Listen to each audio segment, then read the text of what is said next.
We have been trying for quite a number of months, about 10 months, to get WCI-Lennar to agree to put in some additional drainage between the homes that the work group has determined and PPAC has supported that is needed to keep the homes dry, number one, get better drainage, and then to avoid any incidents of standing water for Zika.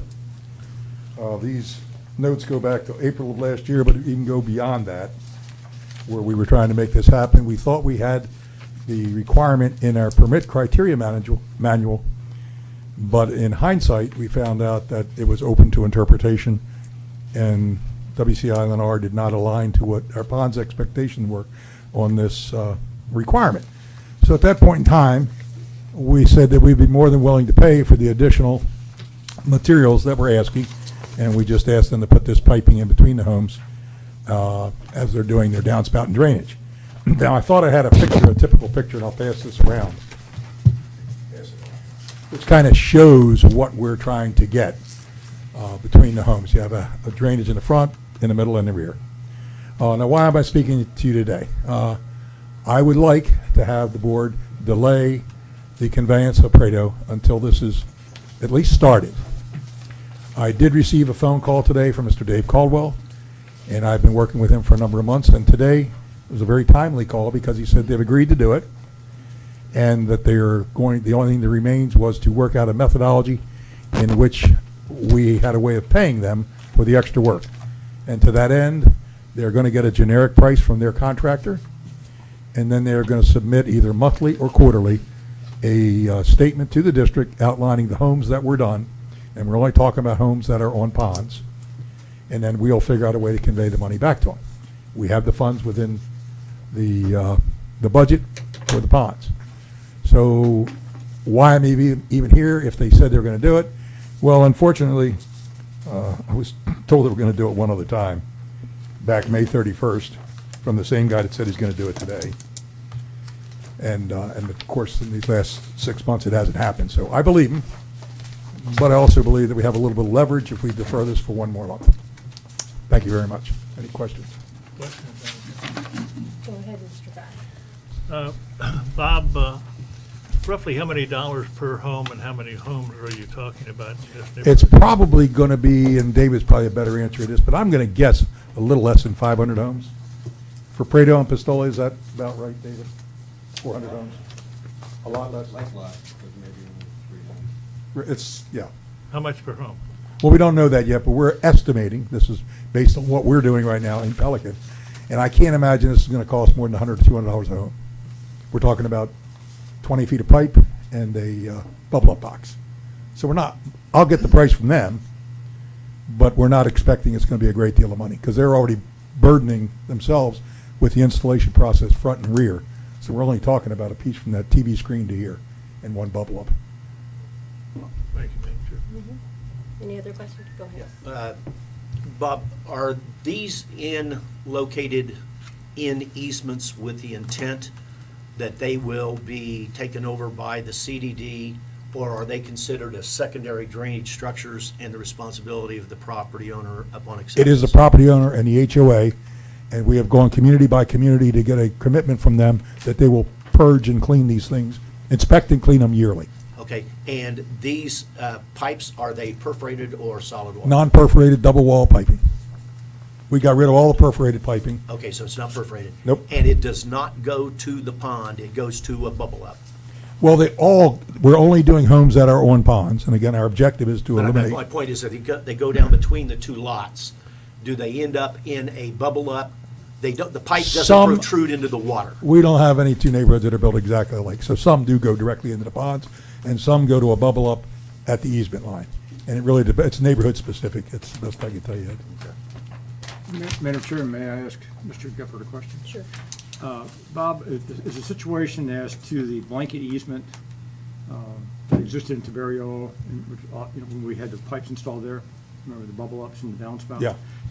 Do you know if the covenants read the same or similar in Prado? I don't know of any change, we got individual letters from every board. That would be something I would just need to double check. We did it with Tiberio, and I can't recall where else. Oh, we've done Valencia, Tiberio. we are so far into it, Tony. There's only 2 more neighborhoods in Old Pelican that need to be done. Yeah, because if you recall that there was making sure that the requisite easements for the installation and the association will maintain them afterwards. I would just, if the board decides to go that route, I would just double check those and Okay. covenants just to make I sure. will get with you to find out. probably similar because Exactly what you need. Because the master association covenants apply, and that's where I found some comfort too, I think. I always hear the words and I seldom know what we're talking about, so I will get with you Hey, thank you. directly. Thank you, Madam Chairman. Anyone else? Thank you, Bob. Thank you. 2 more. Charlene Portis, Stone Valley Loop, would like to talk about the pond restoration. I think it's probably the same stuff there. Good afternoon. It's come to my attention that there have been some bidding issues with the pond restoration project. And while these are getting straightened out, I was wishing the board would consider halting this project, or at least reconsider and reevaluate restoring all of the 65 ponds. Thank you. Question. I did get her name, but are you the one that sent us all an email? Okay. What is the last name? So what was it? Porteous. Thank you. And last on the list, non-agenda item, Jim Bryan, LED lighting, and go forward meeting.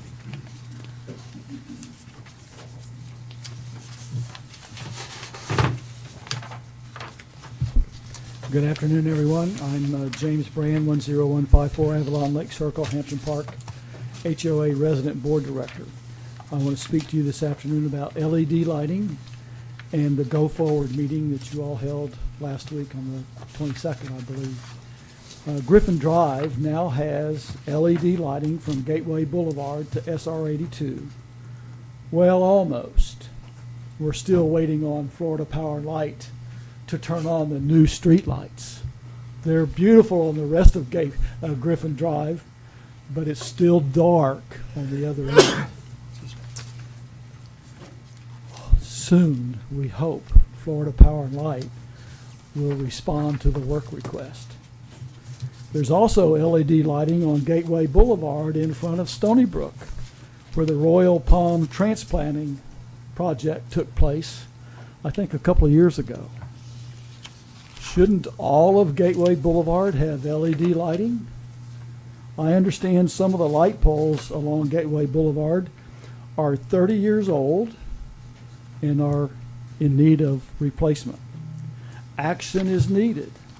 Save money by installing LED lights. That'll probably pay for the new light poles. My goodness, what a concept. Save money and spend it for something you need. I also attended the Go Forward meeting, as did one other resident. It was very beneficial for me. I think it was for you too, based on all the interaction that took place. I agree that the assessment process of how we're billed by Gateway Services, which was created in 1986, needs updating.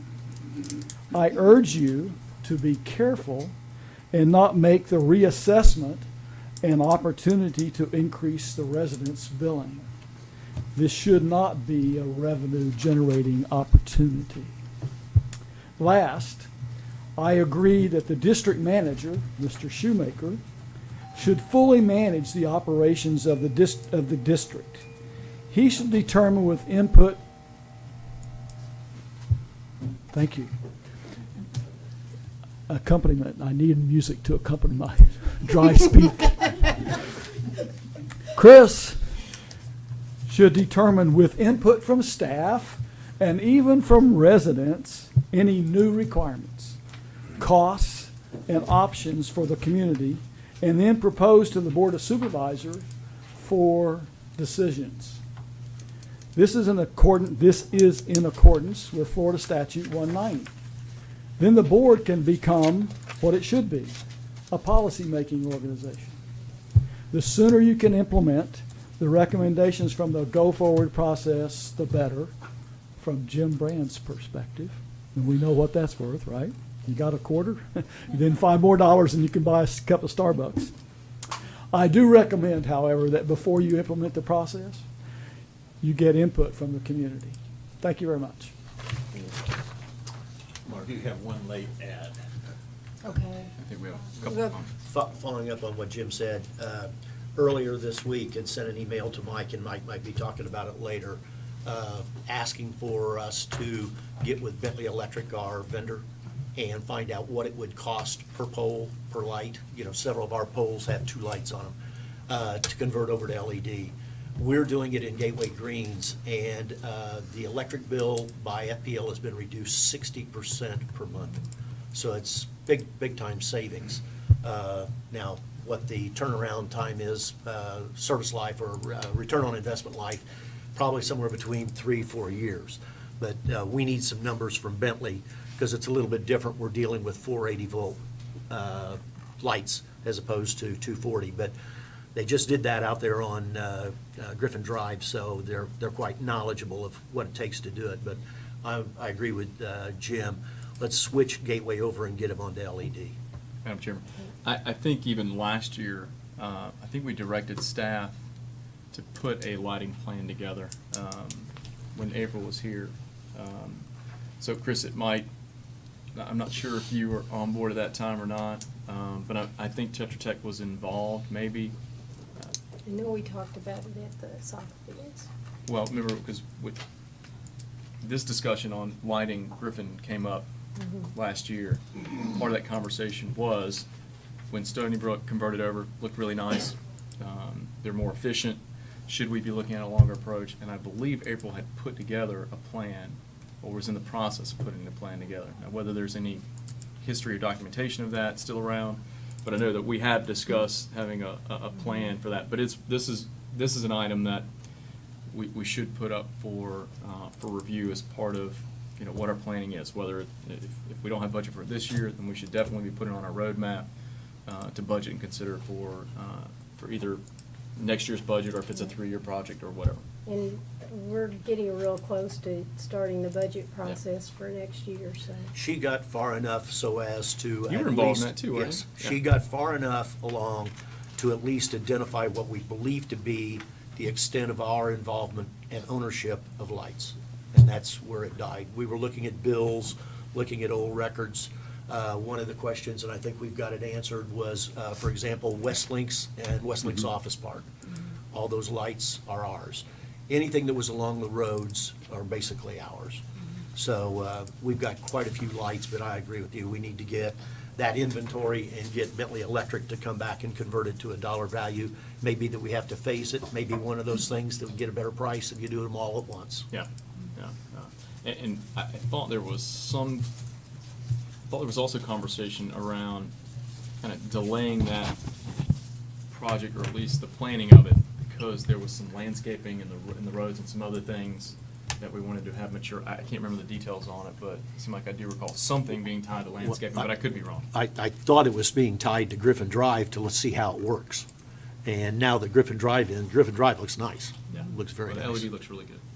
So, Okay. anyway, I think staff's working on it. Since you all continue to talk about what I was presenting, I want to give you one more comment.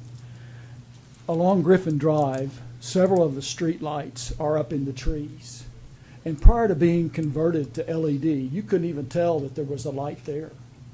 Now, with LED lighting, it's like Times Square, even with the tree there. So it's not just saving money, it's providing Safety. safe lights. Yeah, it's a remarkable difference just going down Stony Brook. Once you get to where the LED is, being able to illuminate out a little bit more, and it's a nice. It's a Nice light. wonderful addition Yeah. to our community. Thank you. Thanks, Jim. Anybody else have a comment? One more. One more. Yes, Mr. Rolando Sanchez, Superior Landscaping, to address the landscape bid. Good afternoon, Board. I represent Superior Landscaping, and I was involved on the bidding process for the landscaping for the common area for the Bahia and Park and Recreation.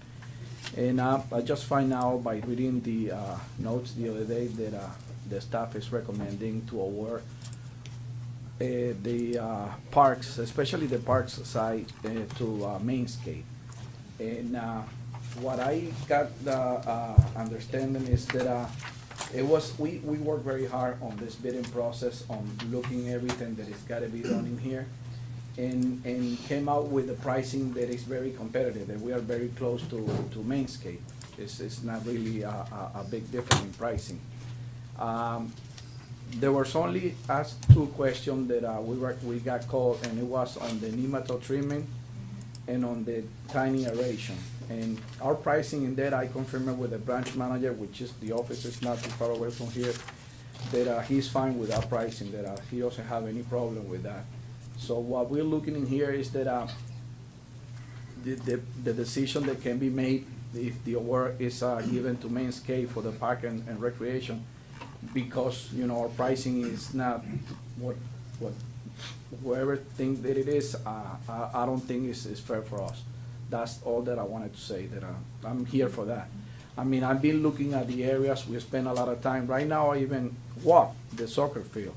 And for me, I really don't think that soccer field is that great, that either you should keep Mainscape or you should go to another route and see if those areas can be improved. There's, the fields are dry, there's leaves everywhere, there's trash on the east side of the park.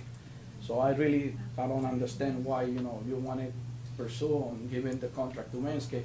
On the other areas, I don't have any problem because, they look good, they look decent, they look fine. And our price is a little bit higher than Mainscape. But on the park and the pool and all the other areas, I think that, it's not fair if you guys decided to give it to Mainscape. So I have a question. What kind of experience does you or your company have with turf athletic use Most fields? of the work that we do, the headquarter company is in Miami. We do all the soccer field and all the sport field for the city of Miami Beach. I can get, contact from there, I can send you picture. I don't think nobody's gonna drive over there to take a look at the field, but that's mostly what we do. So we talked to the owner of the company, he said he was gonna bring those real machine to use it in here just for this job only. And we kind of prepare ourselves to see if we can start doing this work, and now I'm getting, this notice that it might not go that way, so. So one more question. When you look at those fields, what is your initial assessment? Well, definitely, it's gotta, I don't know if you're doing right now soil samples. That's the first thing that it's gotta be done, soil sample, and with a lab, as results, then you can take, the proper procedure. The mostly is the irrigation. It's not being irrigated, and if you don't have no rain, that's definitely, the major issue. But there's no water, there's nothing you can do. So that's probably the major problem that it is, it's not being irrigated. Okay, thank you. Anybody, go ahead. Did I hear you mention nematodes? Yeah. What do you have, or what's the basis of nematodes? Yeah, the product that we use is this one right here. Indemnify? Yeah, exactly. Yeah, which we know, which is just, like whatever, it's just for to, keep them away, so they don't produce more. Well, we're using Indemnify at the country club and having a real problem. I don't know if Gateway's got a different strand or super nematodes or what, but Bayer has been in twice and has donated over $20,000 worth of chemical to try to kill the nematodes that we've got over on the golf course. So I think you don't want them, because if you've got Bermuda and sport turf like we have, they tear it up. Definitely. Right now, the guys are mowing it with a rotary mower too. You're supposed to use a real mower in there, so I don't understand, why they're using a rotary mower in there right now. And that's also not healthy for a long. I don't know what the specs call for. Yeah, Mrs. they have to be a real mower. Yeah. You had a question or a comment? Yes, can I Yep, go compare ahead. when I talk? Go ahead. Okay. According to you, your pine straw price is $21 per bale, okay? Mainscape is lower. Okay? Right. I mean, the comment that I made to Mike about that, it was that, those prices can always be negotiated, that's not part of the bid pricing, you know, of what you guys are gonna compare completely, so. The salt, it was the same thing, you know, we got that, they say that the salt, the pallet of salt was very expensive too, but that'll can all be negotiated. I don't know how much Mainscape is charging, but I don't think that we would not be able to match their price. Yeah, and the nematode, I know, I was told that that was for a single, Application, right. right, single field, so we had to multiply that by 5 Mhm. to get the total amount. Mhm.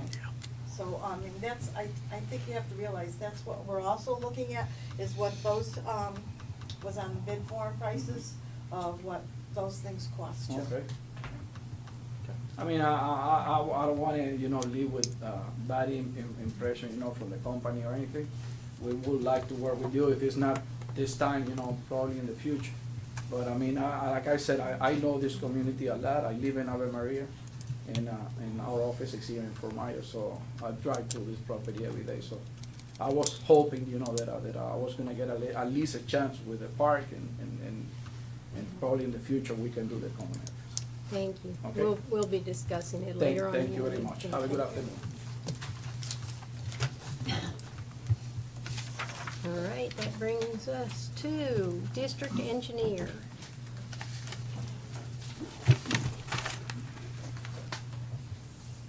Good afternoon. So my name is Tyler Wainwright, and I'm with Tetra Tech, so I'll represent your district engineer tonight.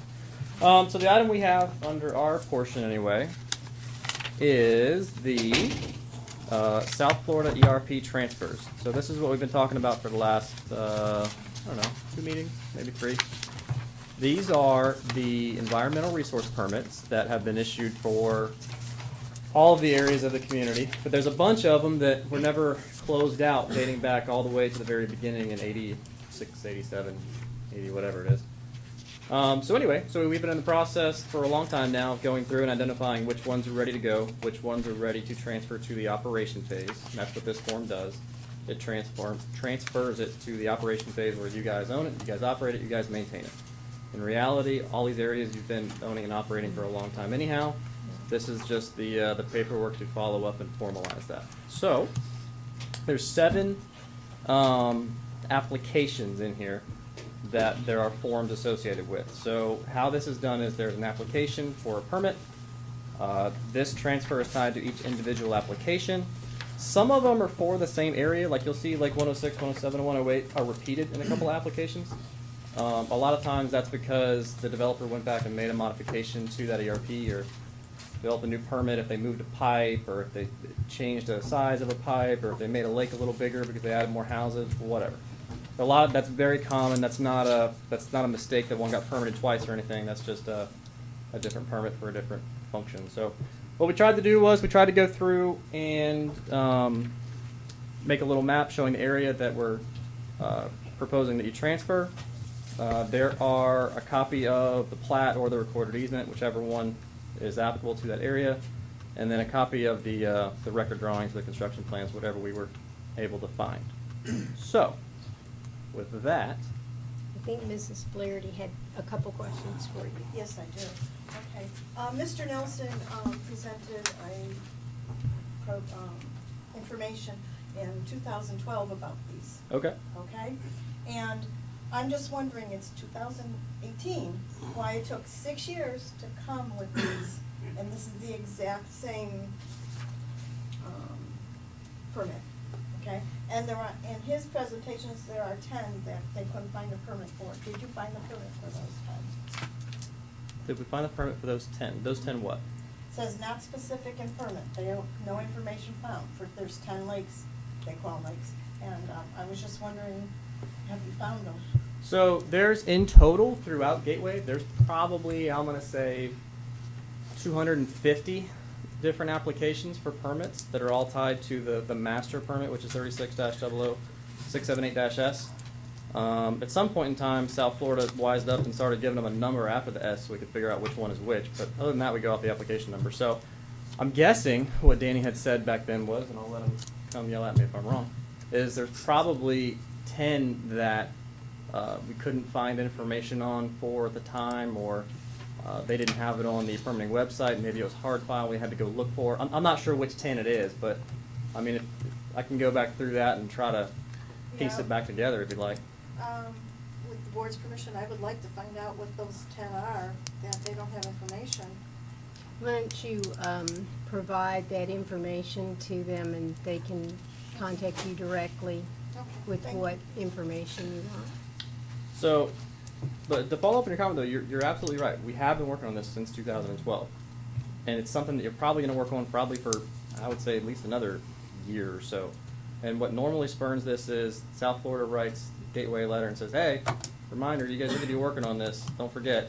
And then we go and we do a whole bunch of them, and then we either run out of budget or one or the other, and then we stop, and then we get another letter. So that's basically what spurned this one. Is in October, you guys got a letter that says, hey, reminder, you guys need to work on this. And since then, the district, South Florida Water Management District, has sent Gateway a second notice. And the way I understand it is, if you get a third notice, they send you to enforcement, which is something that you do not want. So we've been trying to work with them and trying to keep you guys out of that. So that's what we're trying to do here. Trying to make progress into the 70-something that are remaining and try to knock these down as fast as we can. Mr. Tinkle? Yeah, Tyler, I went through these. It looks like to me we got 106, 107, 108, 101, 103, 110, 116 partial, 126, and 98. I think that summarizes all of the ones there. 106, 7, and 8 are duplicated, and I think the issue there is that 106, 7, and 8 were all under Gateway Phase 8, and then they did Gateway Phase 20, which took cottages out and redid it and pulled it away from Sable Dunes. And I think that would have impacted, the furthest pond is what, 6 or 8? 106. They replatted Six. the south end of Replatted the south end. So I guess my question is, are these 9 ponds sum and substance of all the ones that we can let South Florida know right now that are free from any easement issues and free from any as-built deficiencies? Is that basically what we're saying at this point in time? This is the extent of what we can transfer? I agree with like half your statement. So Okay, all these are good. okay. This isn't all the ones are good. We just Okay, We're there's still some, working there's through some it. other ones that are Yes. potentially good that we can do. yes. So then, what we need to do is, because, well, the clock has already stopped ticking, but I guess we may have made a contact with South Florida. We had till February 25th to respond. So, at this point in time, we can send them a letter along with the transfers for these 9 ponds with a statement that others are coming up, will be following. How are we addressing those 15, 20, 30, 40 for which we don't have the easements and/or the as-bills, or both, that we're going to have a difficult time accepting? So How do we do that? I talked to the most recent person who is handling this in South Florida, which is a person out of the West Palm office. And since I've been working on this, there's been like 4 different staff members, and this project's been handed off. Yeah, we got a This new is one. the newest one. So what usually happens is when you get the new person, you got to go through the whole process and explain to them, hey, listen, this is why they're not transferred yet. You know, this is why we're not willing to transfer these, because we don't have easements, or they weren't built right, or whatever the reason is.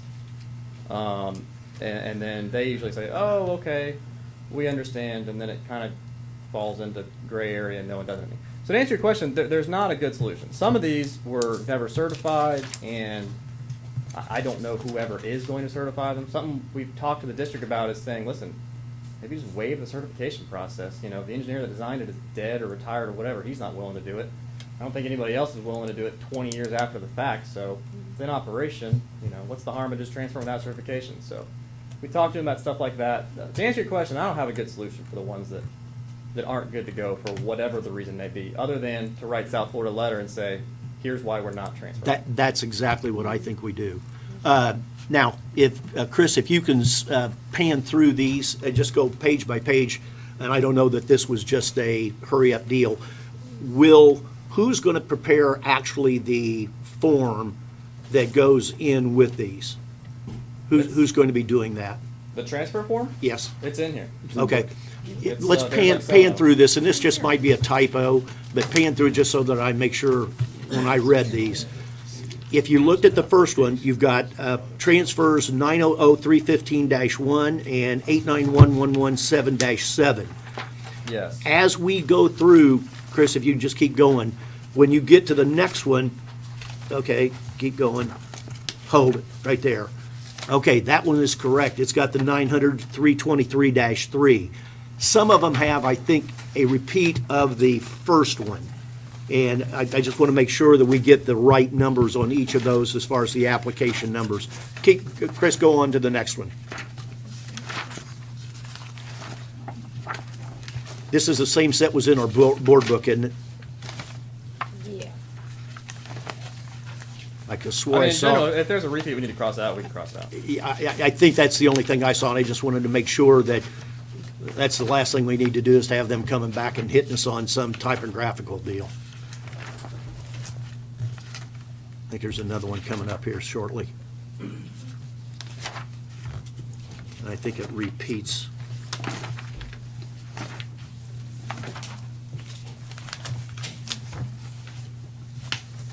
Mm-hmm. Well, maybe not. Maybe I'm dreaming. Danny and I Okay. went through all The big of thing these is make sure yesterday. all those transfer application numbers reflect the one that we've got. That's the only thing I saw.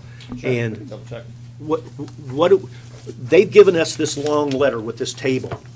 Are we going to take and put a schedule on that and then put what the status of these are, such as these 9, we check off and say, closed herewith are the transfers? How are we addressing and who is writing the letter that addresses the ones that either we're not doing or that we can't do because of some shortcoming? Steven, us. You guys No, are not going to be doing Steven that. and Gavin, us. And then give that over to staff, and then Chris will be signing that letter and getting it out on behalf of the CDD. Yeah, now I should add in here, because I don't remember if I mentioned this last time. In that letter that Gateway got, there's 70 plus or minus applications. There's a bunch of them that are for the roads, being Gateway Boulevard and Griffin Drive, that are not gonna be just straightforward transfers. What's gonna need to happen with those is because the county took over maintenance of those roads and maintenance of the stormwater for the roads, there's gonna need to be a permit mod for those applications to list out the 2 entities, and then you're only gonna transfer a portion of it. Who initiates the permit mod? We or the county? It could be either one. I mean, we're more familiar with it, so probably us. And then, just as an example, one of the first ones I looked at is 900-816-8, which is Champions Green. I don't see anything in there that's on that particular one that has a damn thing to do with stormwater. Looks So- like you're accepting the buildings. I asked the person in West Palm about that particular one, because we talked about it before. And I said, listen, there's nothing on the website telling me what it is, but I don't know what I'm transferring. I said, I'm not willing to recommend to the board to do this thing, because I don't even know what it is. And she said, well, it would be for stormwater. And I said, stormwater for what? Stormwater's not even used in the word stormwater's not even in the permit. And then she said, well, it might be for the roads. And I said, all right, well, the roads are all valley gutters, so what am I doing? Am I transferring the valley gutter? And it's privately owned by. It's an Gateway- HOA. It's an HOA road anyway. That's a so- condo So association. why are you asking us about this one? She That's said, well, my let me point. look into that one further and see what's up. So there's some that you're probably not gonna do anything with. Okay, well, I just want to make sure that when we send back the letter, we take this table, and as to the extent we can, indicate where it is, just to make it look like we're not stalling, because that's what they think we're doing.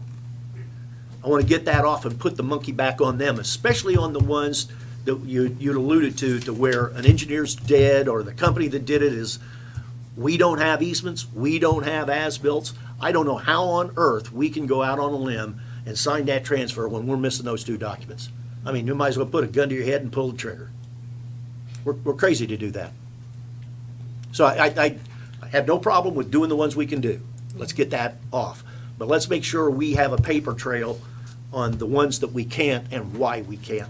And throw it back to them and see what they say. So, Tony, do we have to approve these each as individual? I think you can do them all at one time. That's what I wanted. Well, I- Approve all the permit transfers that are part of and attached to agenda item number Well, I was ready to make the motion. 3AI. I was ready to make the motion with that acknowledgement of conditions, that we go ahead and authorize Tetra Tech to prepare whatever transmittal letter is necessary to accomplish what I just said, and have Chris sign the transfers on ponds 106, 107, 108, 101, 103, 110, 126, 116 partial, and 98. I think that's sufficient, Madam Chairman. Okay. Do I have a second? Second? Okay. Any further discussion? No. All in favor? Aye. Any opposed? Thank you. Oh, Welcome. Oh, Yes, ma'am. I have another question for the engineer. May I ask? is it on these, the No. ponds? No, Is it on, something else. go ahead. Okay.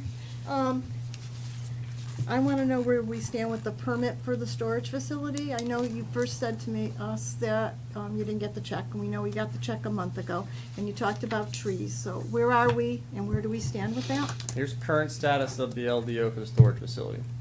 County is saying that your dog park out there was never permitted. The county is saying that you need to get a DO for your dog park because it's on the same parcel as the storage facility. So we talked to Mike about it, and And that's been there for years. me and Mike kind of thought, well, there ain't nothing at the dog park. It's a fence. So what is it that we're permitted? Do you want to get a fence permit? Technically, there's no dogs on it at the time they inspected it. It's not a dog park. So I talked to the guy at the county. I won't name him out here, but I talked to him and I said, listen, what do you want me to do here? This is a dog park. If the area is zoned as a park, Yeah. I said, the improvement is a fence.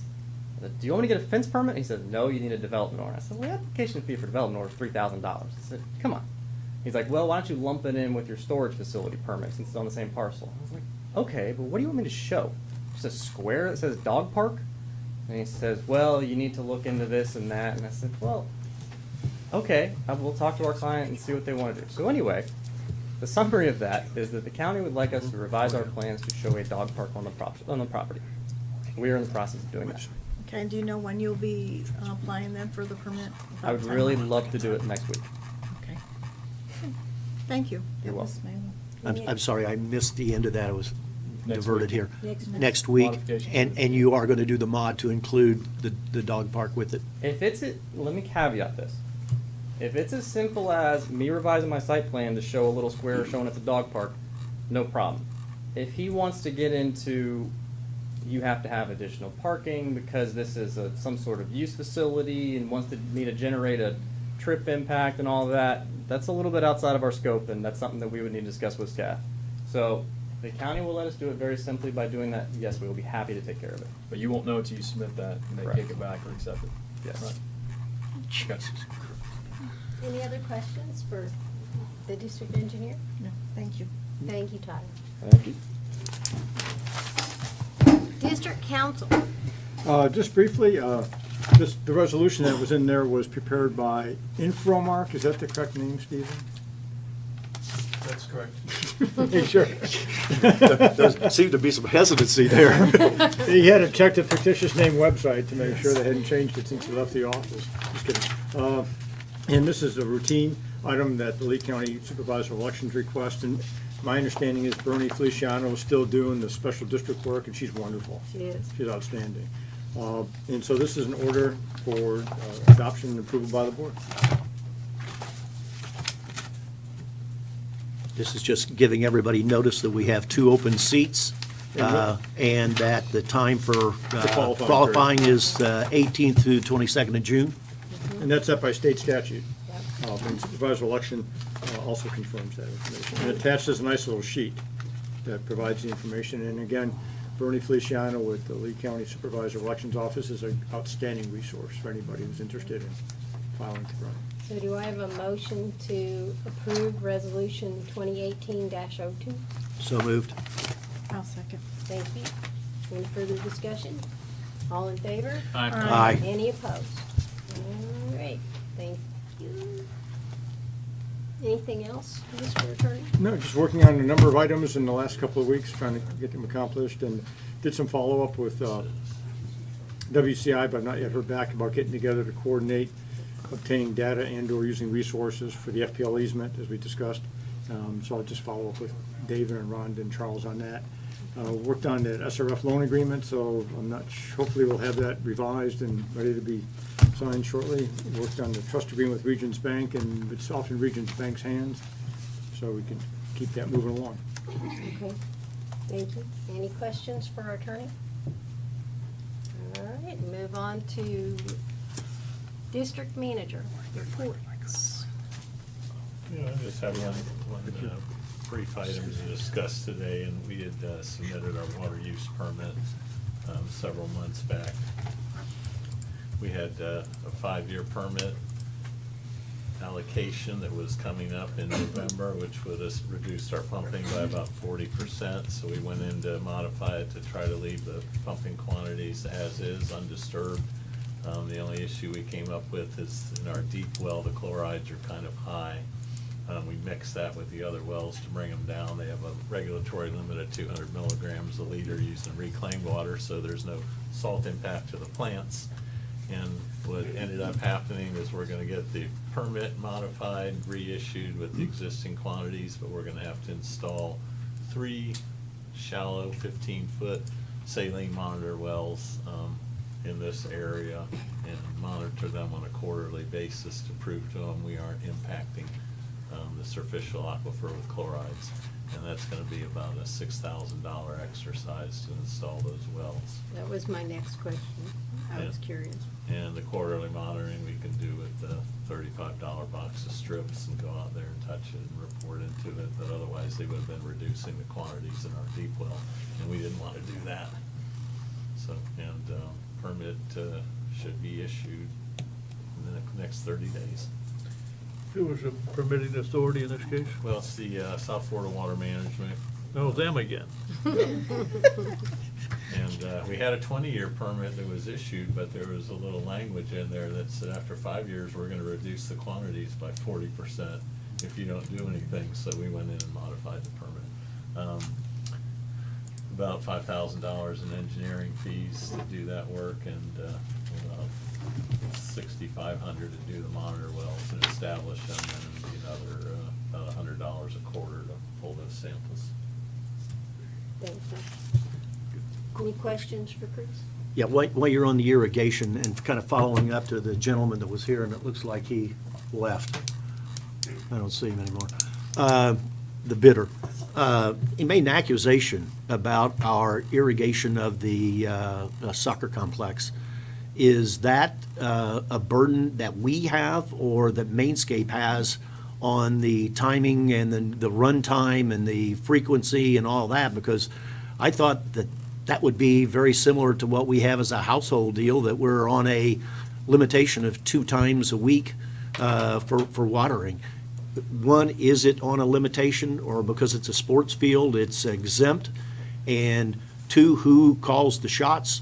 If we need water, or this guy says it was dry as a bone and needs water, who calls the shots that we either have it on or off? Yeah, Mainscape takes care of that, and we can water more often than that. He may have just been out there during a dry time, because there's a lot of water that goes down on those fields. Okay, so. And I think he must have just walked out there, in a time when the sprinklers weren't on, but it's well irrigated. So it's not an issue that we're doing anything internally to reduce the water level going to those fields? No, Okay. not at all. Okay.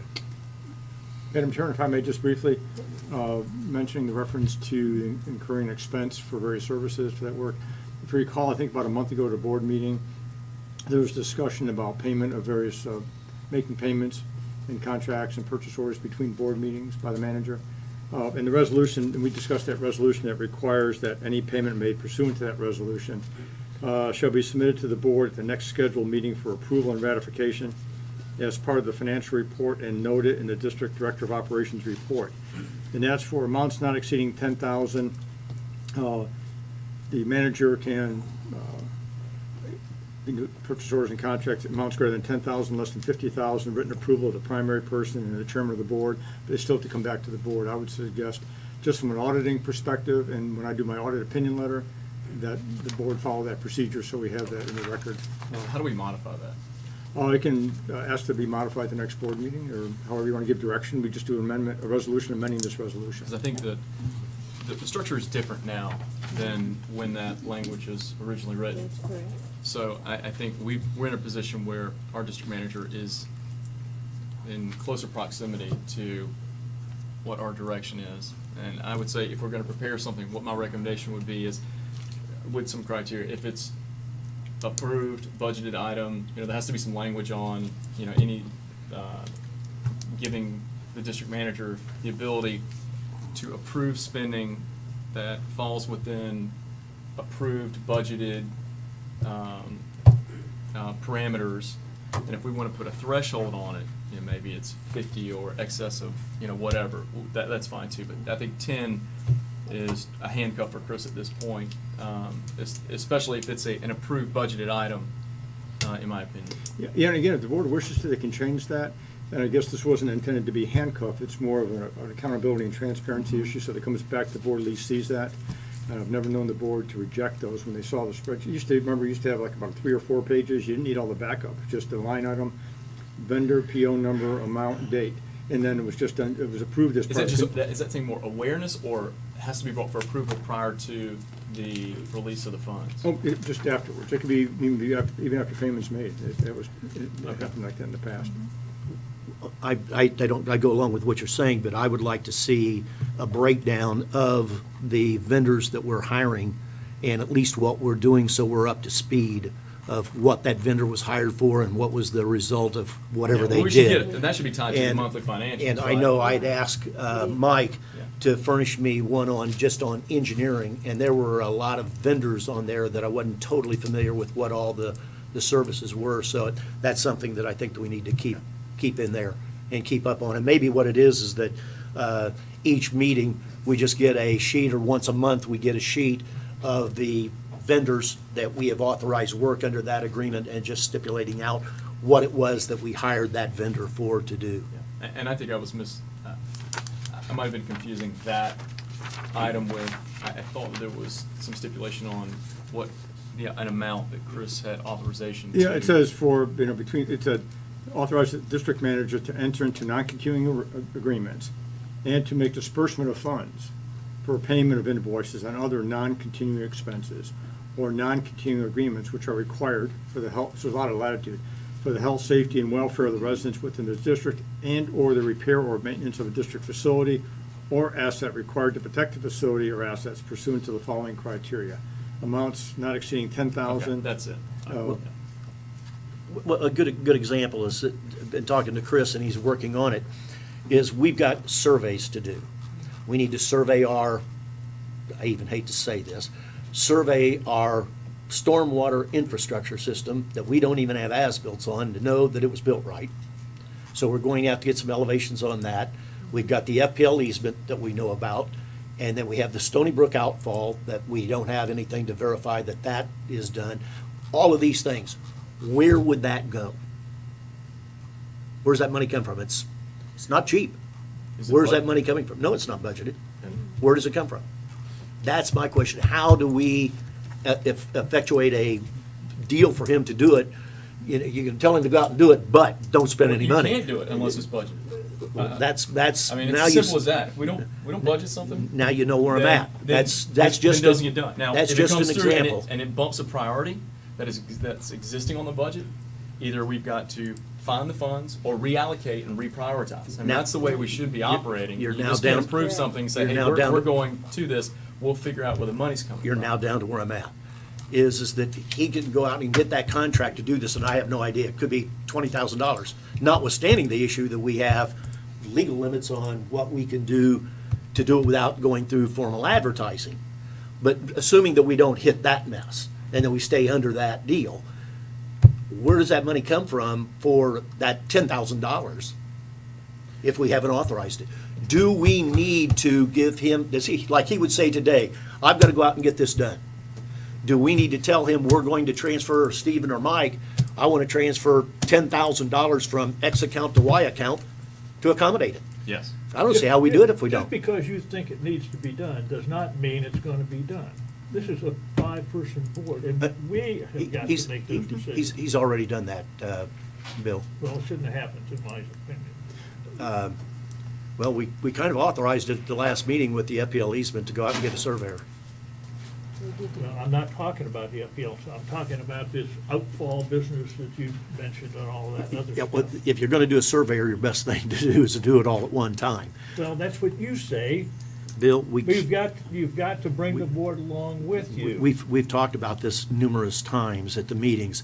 We have nothing to verify that our stormwater management system was built correctly. Yeah, We have well, nothing. I think we need to pause. But the point We're is- talking about a the point is specific right now item. is money. We're off track. Yeah, The we need item money. at hand is authorization, according to this language, how we want to handle that. If Yes. it's a policies and procedure issue that we're talking about, we need to have that discussion during another time. If it's a specific line item, we need to address that at a different time. You know, Now, what I would I think- suggest, Madam Chairman, is that, as opposed to having this full discussion today, the board has a resolution in place that needs to be followed, that maybe one of the board members wants to volunteer to suggest revised resolution language, and to work with myself and Chris in the meantime to come up with that and bring it back to the board for discussion.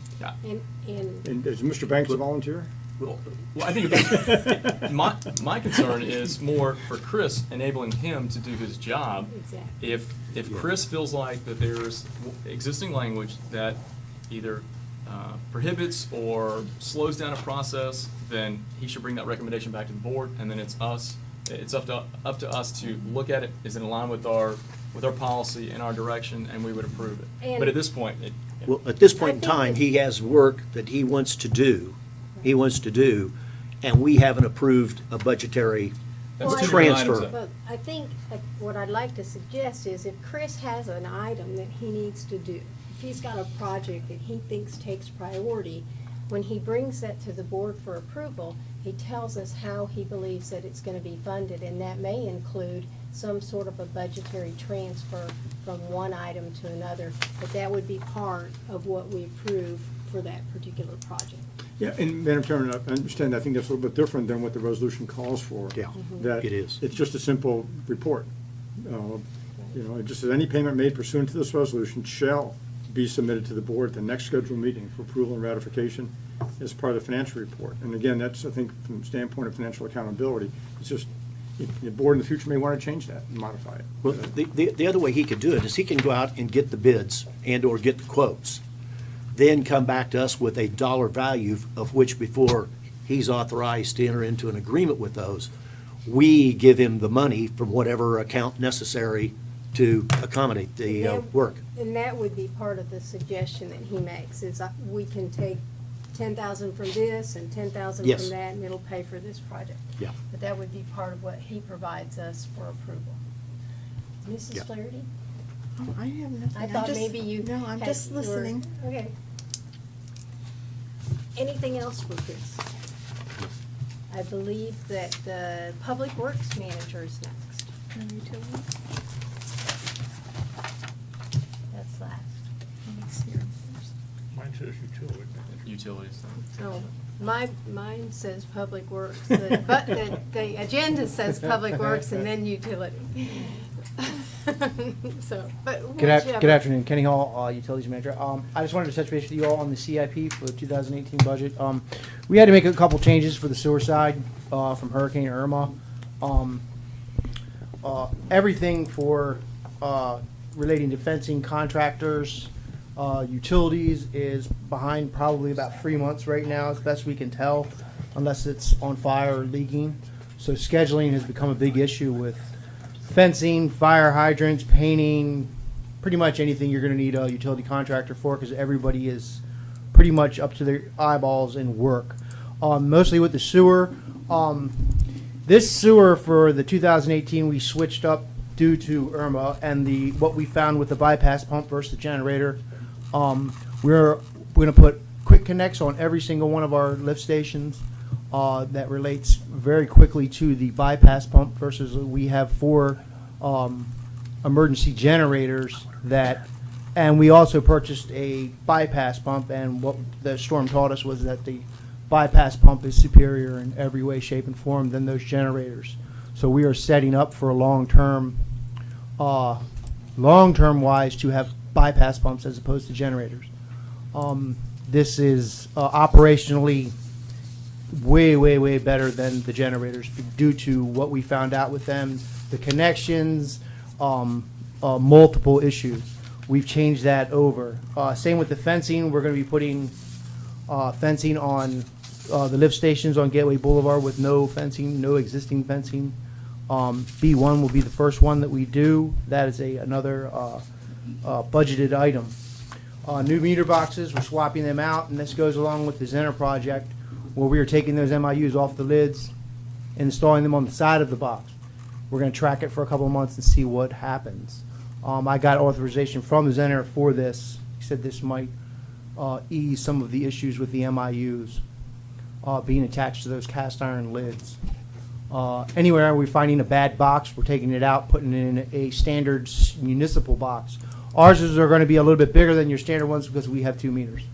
So that should, over time, as we track them, to see what happens with that.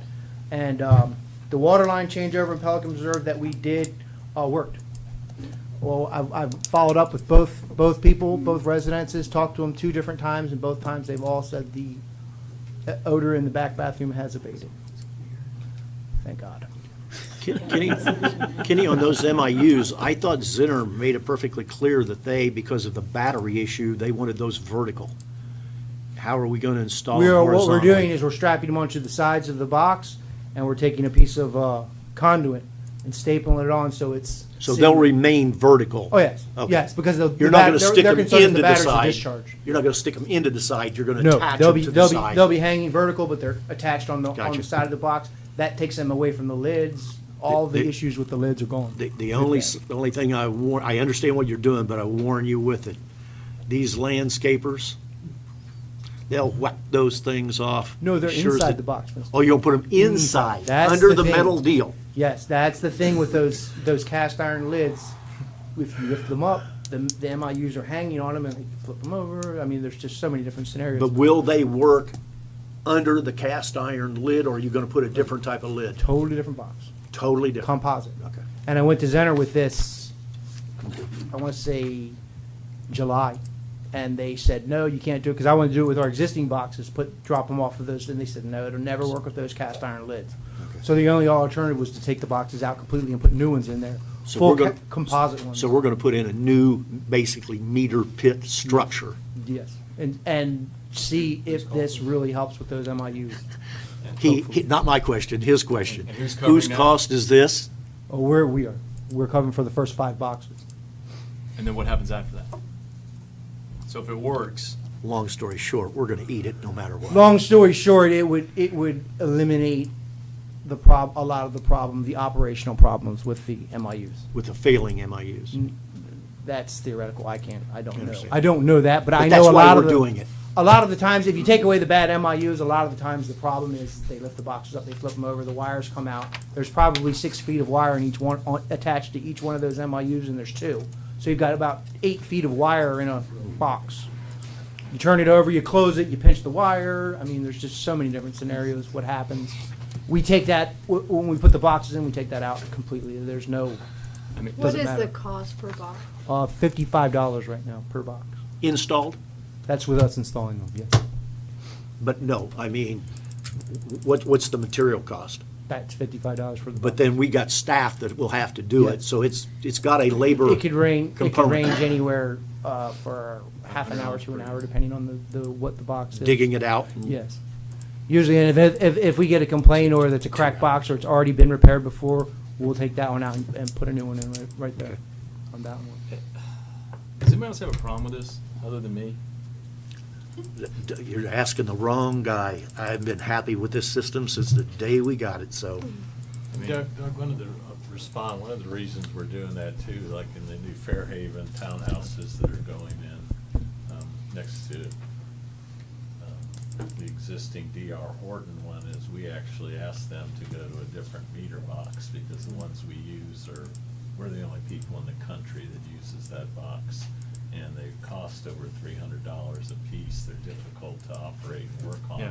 So we're already looking at, it's our boxes fail or trees crush them, replacing them with these composite boxes. So this is really just a test as part of that, but the 75 townhomes that are gonna be individually metered will be using what is basically a county spec box. Well, I guess probably the question I should have asked is, was our existing meter boxes, was that out of scope or part of, just This was part of the turnkey, part of the design. Yes. part of the turnkey. And it was, these we meters can't would work really- within our existing structure. It was Yeah. part of the turnkey. Well, but that doesn't answer the question on like, it's It was supposed to be. Yeah. supposed to be. So if It we're was finding supposed to be. issues to that design, what Zinner's gonna say as well, that's, But this is operational. This is operational. This is not the MIUs, the dead MIU issue. This is separate. What we're finding is, if you take the dead MIU issue out of the way, what we have is the maintenance lids being failures flipped over, due to the wires equipment, getting the cut. existing equipment that we have. Right, and there's no way to secure that lid. So Alright, okay. this kind of I don't feel corrects better that. about it, but Well, it would have been nice at the beginning had they said that if you weren't using the meter lids that came across on the Mayflower and used a new have up-to-date issues technology, down the road. you may have issues down the road. Yes. That would have been Most nice. definitely. okay. Most definitely. Any other questions? And for this Ken? is my 1-year anniversary. Oh, happy anniversary. So, Where'd you get married? 1 year I've been I do utility have one. manager now, Mr. Dean. I have one statement. Go right So, ahead. hey, this is to Kenny, but also I'll address the staff. So we're just about at the halfway point of our fiscal year.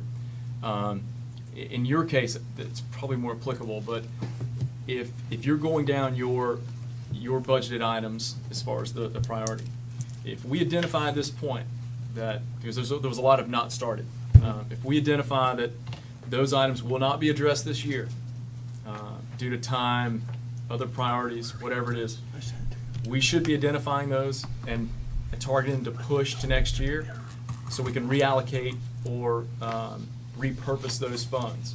Because if that money just sits there and those projects don't get pushed, you know, that's not a good use of our budgeted money. I always try to manage to plus or minus 5%, but especially with the unplanned costs in your world because of Irma, you know, so in order for us to balance that out, we may have to either go through the budget and say, look, we're not going to get to this year, or due to other unplanned costs, we need to strike these items, reallocate the budget, and then put them back on the docket for next year to be on the prioritization conversation. Translated, you're looking for float? Yeah, I mean, Okay. Gotcha. Yeah, we ought to be doing that. yeah. And congratulations Thank you. for surviving your first year. Public Works Manager.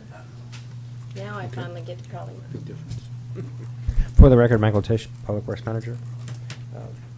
Had on my items to report on this meeting, the Stony Brook FP&L lights. The FP&L has been out in Stony Brook, from what I understand from some of the residents, doing some work on some of the lights. Can you speak up a little bit? I'm old and my ears aren't as good as some people's. Sorry about that. Is that better? Yes. Okay. Said FP&L's been out in Stony Brook working on some of the lights that were damaged during the storm. They had gone through a few months ago and replaced some, but there were still a number of outstanding lights that they had not reinstalled. They're currently working on that. Mike, why is FPL working on, I thought those were our lights. No, those are Those are FPL lights? Yes. Owned and operated and maintained? They maintain them. Okay. We pay. I mean, We pay the we electric. pay the We pay the FPL. electricity, but we also pay for the monthly debt retirement on those lights? Or did we pay cash to put them in? I wasn't here, so I'm not sure how that happened. I don't know what happened. They were paid off and now we're just doing the electric. Okay. And, Also, as Mr. Brand mentioned, the Griffin Redway lighting, the conversion has taken place. There's still one light up at Griffin and Gateway Boulevard that hasn't been converted. That one light remains to be replaced across from 7-Eleven. If you drive up there, you see that one's still amber. Yeah. And we're still waiting for FP&L to energize the new installed poles, as Mr. Brand said. I mean, we've contacted FP&L, or Bentley's contacted FP&L, but I mean, shy of doing that, I can't make them go out there and, you know, turn the lights on. They don't treat this as a priority, I can tell you that. We're having the same trouble over in Gateway Greens. It's a nightmare with them. That's one thing that we might pass on to all the board. This is the first time in Gateway that they have put a meter on the lights. On the street lights, all of our other street lights are on a unit price basis contract. Those 9 lights, I believe, are all on a meter. So we're going to be billed on a metered usage basis as opposed to an individual per unit price, which is a little different than we've ever done. And we asked them why, and they just indicated that's what they're doing now. So I don't like that scenario at all, but it's And their then- rules, so that's Right, what we have to okay. go with. That's How the much question. how much difference would it be? I mean, the usage should be the same, right? Don't know, you might get hit with a meter minimum. If you get hit with a meter minimum and it takes 12 or 13 lights to meet your minimum, you're gonna get burnt. No. And so I don't know what that meter minimum is, That's if there is one. if there is one. So we're gonna have to look at those and see how they compare out. At the end of 2-3 months, we can take and add an average and then compare it with what is our regular light, $13 a month? Somewhere in that ballpark? Somewhere in that. Ballpark. So we can add an average and divide by the 9 and say that we're paying, if it's $9, then we'll be happy and not complain. Yeah. If it's 20, It's you know supposed to what be end quite of a, the it's supposed deal to we be quite a got. bit less because they're LEDs, so we're expecting the. That should help. Correct. Okay. And if you have driven along Griffin, for the ones that have been converted and see them as also as Mr. Brand said, there's quite a noticeable difference. I was just wondering if anyone had actually complained to you. I've driven through a number of times and it's very, very bright. So some of the people that are adjacent to the some of those lights, I thought that it was rather bright, but it looks good. You can see. Give it time. With regards to some of the street signs in Stony Brook, I'm working with the same contractor that the HOA in Stony Brook uses to refurbish some of the signs in Stony Brook. He's given me a quote. I've approved it. So there's still a few missing street signs that didn't get replaced after the storm. Still waiting to hear from him when they'll be out there to erect those, but it should be hopefully in the next 2 weeks. And then finally, I had the item that Ms. Flaherty had asked about the resident, non-resident numbers at the soccer complex. I'm still waiting to get exact numbers from the leagues. They're compiling them. Thank you.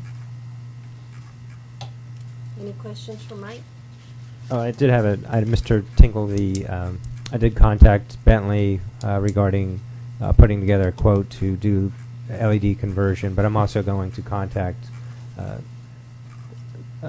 probably another 2 contractors, lighting contractors, just to give me quotes also, so we can at least make sure we're getting a good value for Yeah, if you're talking what we're doing. 200 lights, ballpark, 200 lights, you're going to be 3, 4, 5. You're going to be well over $100,000.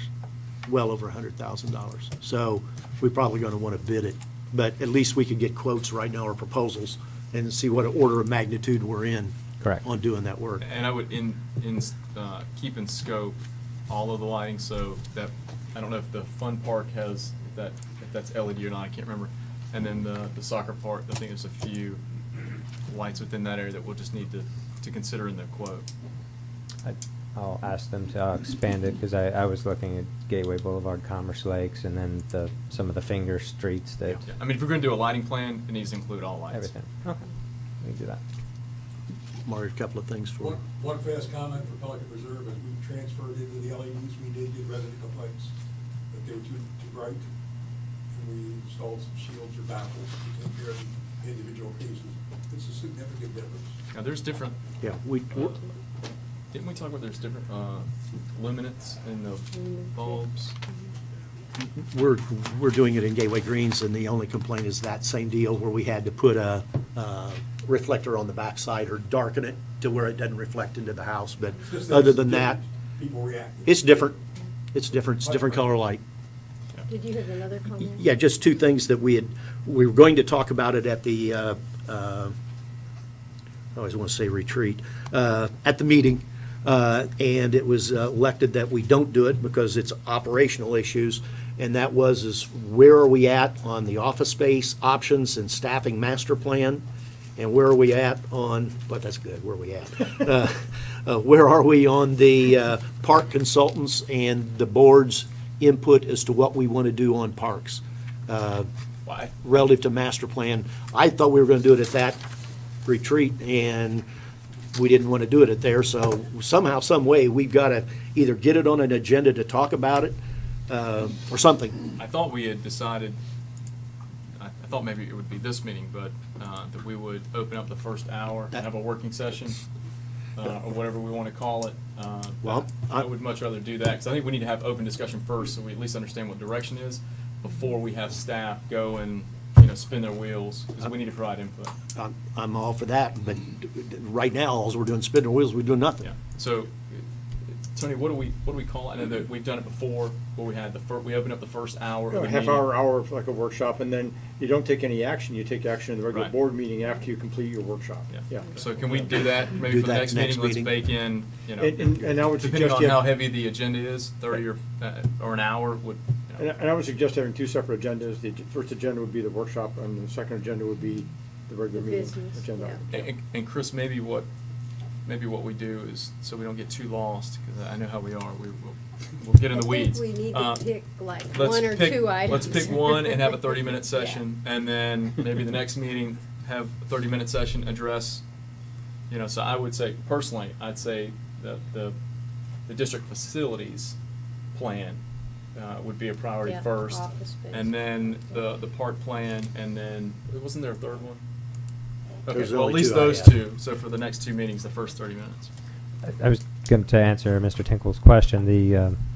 With regards to park planning, I mean, I don't have a budget for that. So to go out and get a consultant to write an RFP, We aren't that far yet. Yeah. And we can transfer the money to do that. I think the first thing we want to do is to figure out, or at least the discussion was, we want to talk each other as to what we're looking for that's in that report. What's the scope? What's the magnitude? Right. Because if you don't have that, you can't go get a proposal anyway. correct. Yeah. So, we Then- won't do anything until we have that. Have that meeting. Then But I we- agree, the office space issue and staffing master plan, those. Oh, there's I- three. What's the third one? There's the district facility plan, there's the Parks and Rec master plan or future plan, and then it's the staff plan. Well, I put So- the staff plan I think and the it's- building plan together, because if you're gonna do a building and you don't know what staff improvements, you're gonna look pretty silly if you go out and build it 3,000 square feet and it needs to be 4. Or vice versa, you build it at 4 and it only Well- needed to be 2. Well, but then, So we need to then I know would what our say plan we had the is. staffing conversation first, then the facilities, and then the park. I thought- It's gonna take more than 30 minutes for us to even talk about organizational alignment and all that kind of stuff. Whatever, so whatever. That's what I would just recommend. And I have received quotes for portable Buildings. building, so I do have those. Okay, thank you. We'll get into that when we do our workshop. Great. Any other questions for Mike? And as far as I think it's the Thank agenda you. item, right, with the landscape and the maintenance, we'll be able to, Yes. we'll go in more detail Yeah. there? Okay. All right, next is consent agenda. Does anybody have any of these items they want to pull? See, Okay, go ahead, Kathy. I just have a simple question on page 156 and page 157. Okay, where you put not started, Stephen, and then you put one of the amounts is in the amount remaining to spend, but there's other not started and remaining amount planned. Why is it not put in the amount remaining to spend? I'm just curious why the difference. Which project?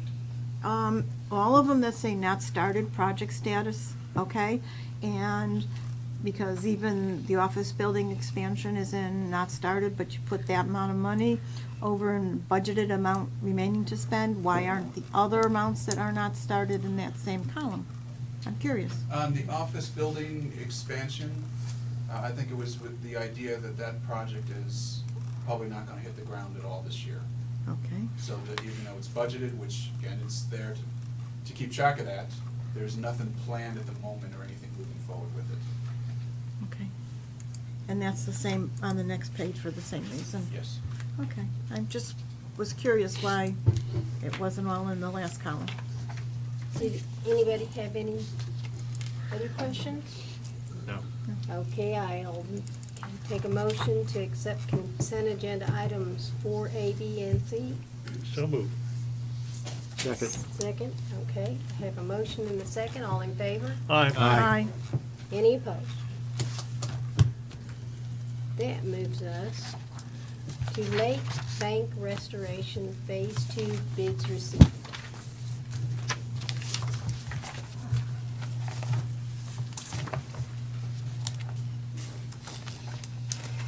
Who's up?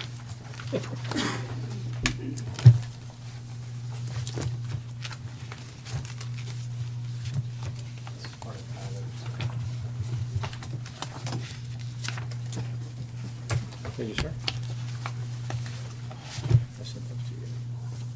I sent you the page number. Thank you. Thank you.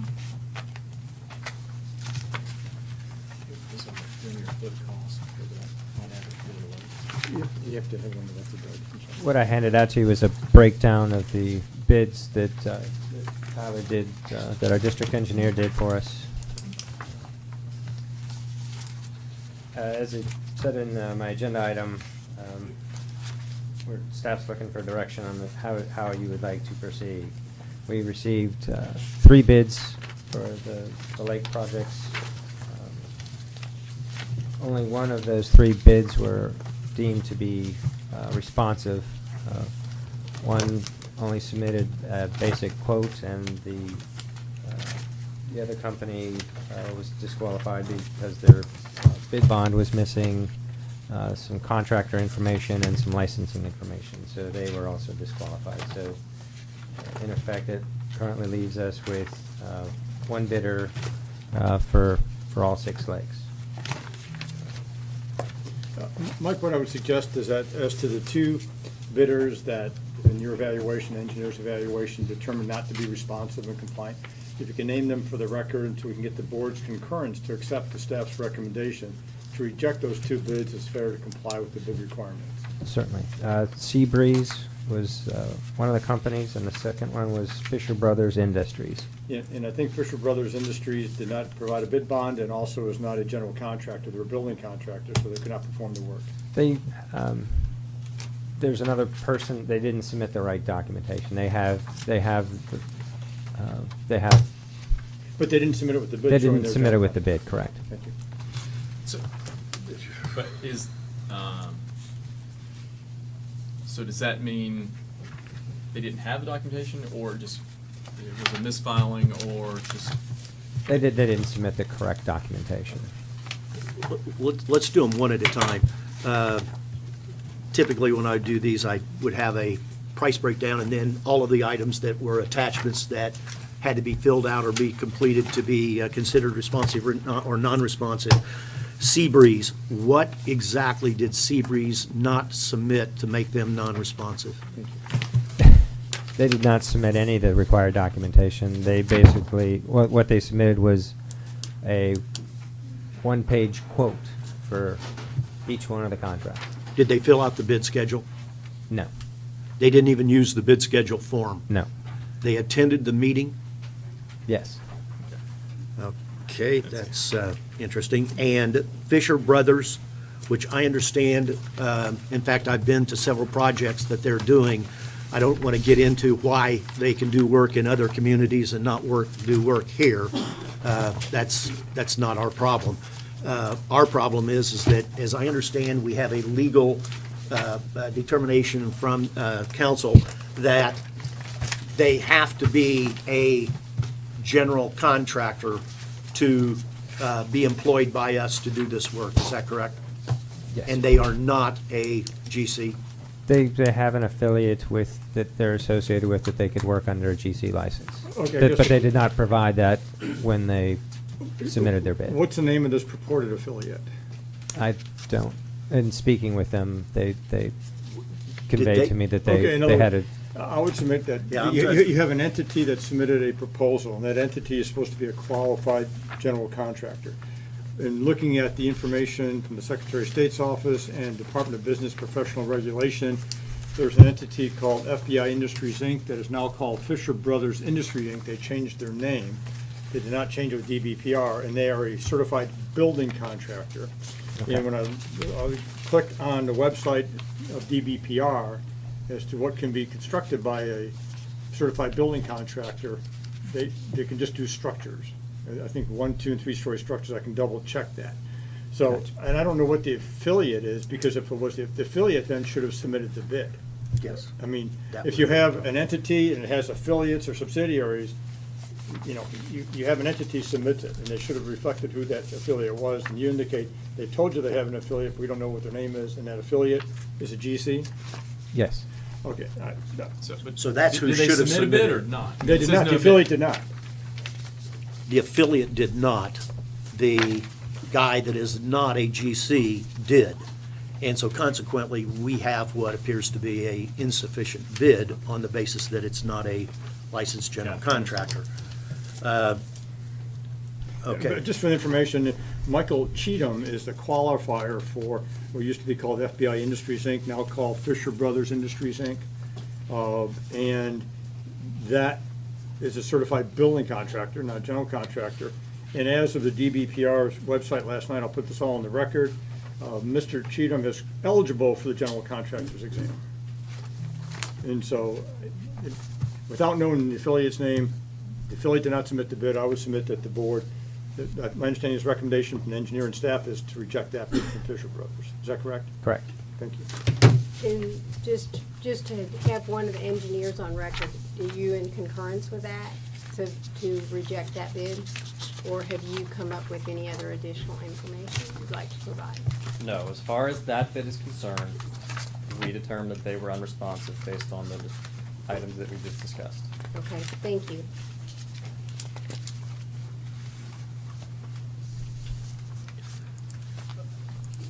We're continuing on. Yes. As I understand it, that we have a bid on 2 of the ponds where the numbers appear to be, I think we're on page 5 of what you submitted, Mike, if I'm not mistaken. Pond 60 and 110 are 2 ponds that appear to be somewhere in the neighborhood of 25% less, and I don't know, this percent difference, is this difference of compared to what? What's the number on that? Is that yours, Tyler? That's me. Okay. So, here's what we did. The memo that we just handed out, that's our recommendation of what we are recommending to do. So, let me just, I guess, start from the beginning, and then I promise I'll answer your question. So, there's 3 bids total. 2 of them are non-responsive. There's 1 bid left, that's Metro Equipment Services. Who's in the audience today, by the way, it's those 2 gentlemen over there. So, they bid on all 6 lakes. We are not recommending to award all 6 lakes. We are recommending to award 2 of them. That's Lake 60 and Lake 110. The reasoning behind that is because on those 2 lakes, their pricing was in line with the estimate that we thought what we thought it would be. So we compared their bid this year for all the lakes to the average price last year. Now, if you recall, there's a couple of changes in this year how the lakes were bid. Last year, FY 2017, all the material was bought directly by Gateway, and all of the irrigation repairs were performed by Gateway. So those 2 things were not part of the contractor's bids last year. So what we did was, in order to give a fair apples-to-apples comparison, we took those 2 items out of this year's bid and compared this year apples-to-apples to last year. So on that page that looks like this, with the red numbers on the right-hand side, that's what you're looking at.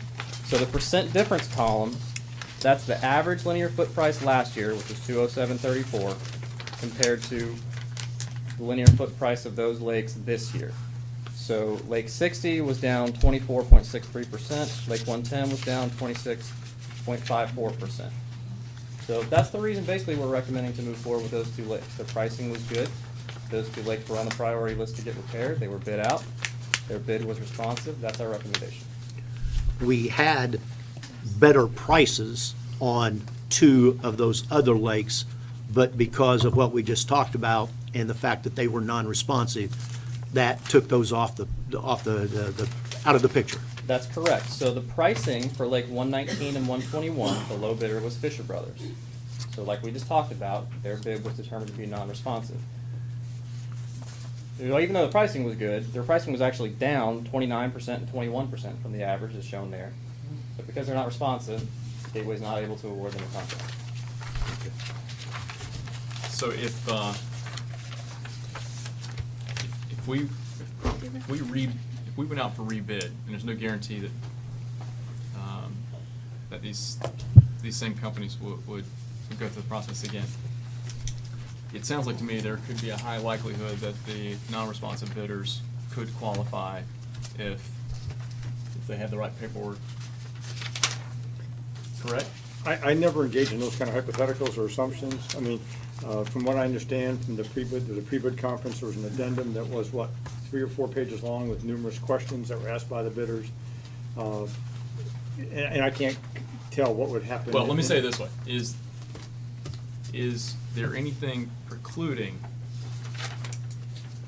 vendors that were non-responsive to rebid if we were to rebid this? If they are a qualified, competent bidder.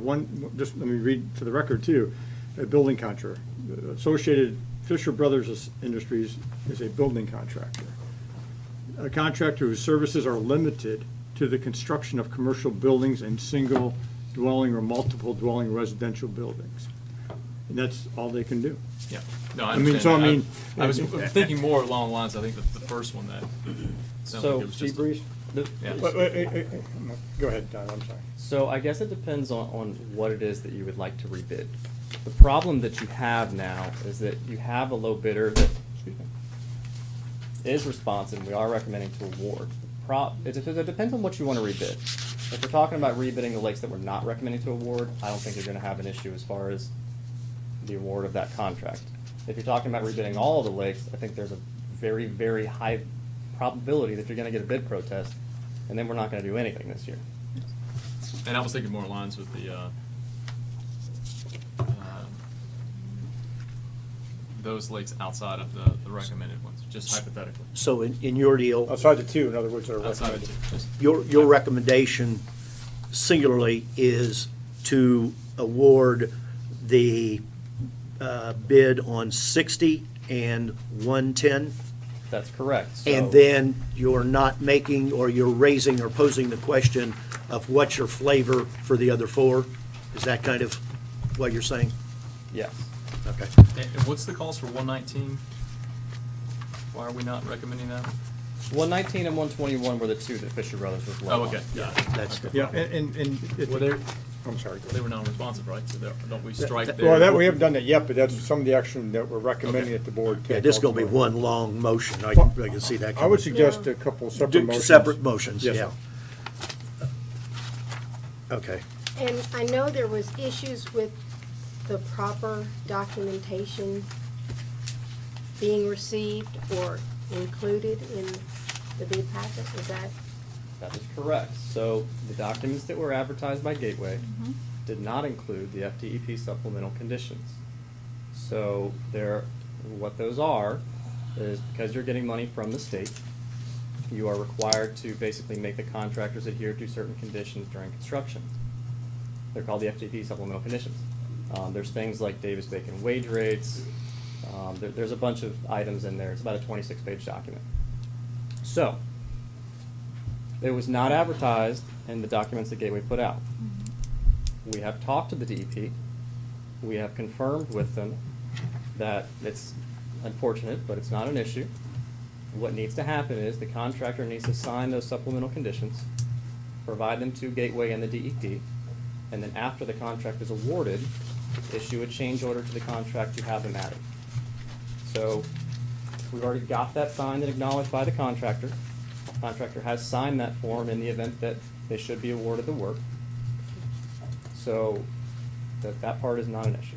And he's acknowledging that he will accept those after the contractor's award for a $0 change order. Yes. Why weren't they included? I can't answer why they weren't included. That would be a question of staff. have two more questions. I'd like to get clarification on that, because if we are going to award and rebid this, I want to make sure that we don't have the same issue with the bid documents, so that the right bid documents go out. So, I'm not sure where the disconnect is, but I'd just like to see that that doesn't happen again, because I know you said that you provided them, but somehow they weren't included in the packet. So staff needs to make sure that they're getting the right documents to our bidders. That's what I want to make sure that we make clear today, that this should not, we're at like 0 hour, and we're still scrambling to try and get this accomplished. And it's really very frustrating. Who on staff's responsible for this? Chris, is that your responsibility, or is that? Ultimately is, and as I understand it, and they might want to clarify, there was just a mix-up because there was an original set of documents sent over in December, and then there was a plan revision, and then a second set came over, and it was the first set that it was in the index but didn't have the attached Okay. to it. So let's clarify that. We delivered documents to Gateway 2 times electronically for all these bids. Once in October, once in December. It was October 13th and December 26th. The October 13th package we delivered was concurrently to DEP and to Gateway. It did not contain the supplemental conditions. The reason why is, when we submitted to DEP, we said, hey, listen, give us your latest and greatest supplementals, we'll include them in the bid documents. So, December, when we had everything revised per staff comments, we resubmitted everything and included the supplementals. The part that was advertised, I believe, was the document from October, not the one from December. So, that's basically in a nutshell what happened.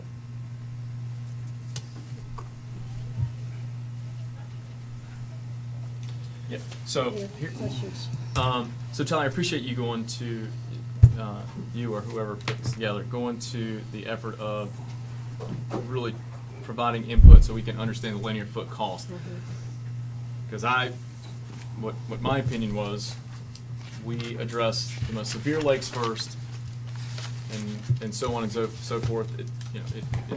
The level of effort should drop, as well as we do this, there should be some value engineering that's identified, so there should be a subsequent percentage drop in per linear foot as we go forward. Right?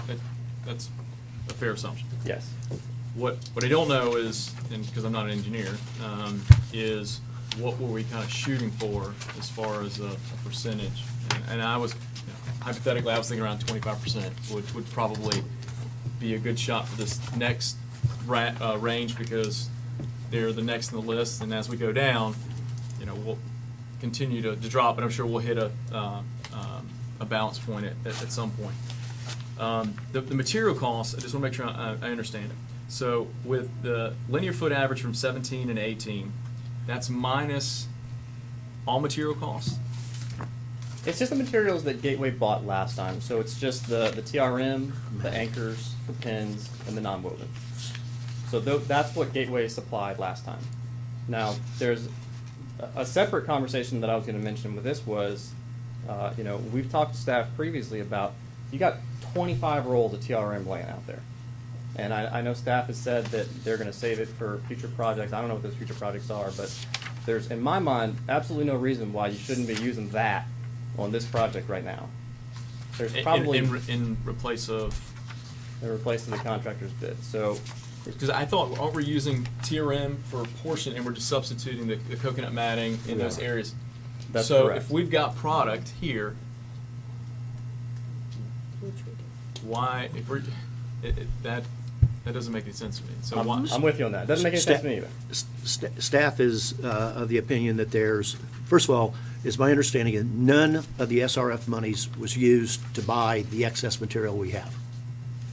If that's the case, then we're clean on that issue. Then you can use it however you want. If we do, the question is, do we get a bigger bang for using it for like 83 and other ponds here that we're going to do internally as opposed to the SRF, versus using it, getting reimbursement from SRF, and using it for one of these 4 remaining I think to use it on the pond that we've got, or the two that we might select to the recommendation, would be a little awkward. But using it for the other 4 on a rebid would be very easy to do. My question is, what is the quantity necessary for those 4 in fabric and square yards versus what we have available? In other words, is there enough to do everything? There's enough material out there to do the entirety of these 2 ponds that we're recommending. Those 4, I'm not sure, I'm gonna have to do the math, but there's 25 rolls out there, which is way more than it would take to do Lake 83. But I think it's probably too late to do. I mean, it makes it awkward on 83 because we're going to be negotiating a contract, and negotiating a 83 change to the order. Internal, I don't know what that. We're doing. Magnolia Lakes, we've got some work to do up there, and what the thought is using some of this excess material. But my deal is, I would never make the motion to utilize the excess material for the 2 that Tyler is recommending, simply to avoid that negotiating. The one that Metro has indicated they would do, the $0 change order, that's kind of an easy one to do. Doing it with the materials makes it complicated because we don't know what they put into their bid. I just rather separate that out, and before we go out for a rebid, let Tyler and staff get together to figure out, do we want to use any of the 25 rolls that's left on this project, or do we just want to say, we're going to reserve that for projects to be done, and the other 4, let them stand on their own and bid the material. But that decision doesn't have, my opinion, doesn't have to be made right now. That can be deferred. Staff is of the opinion they can use the material.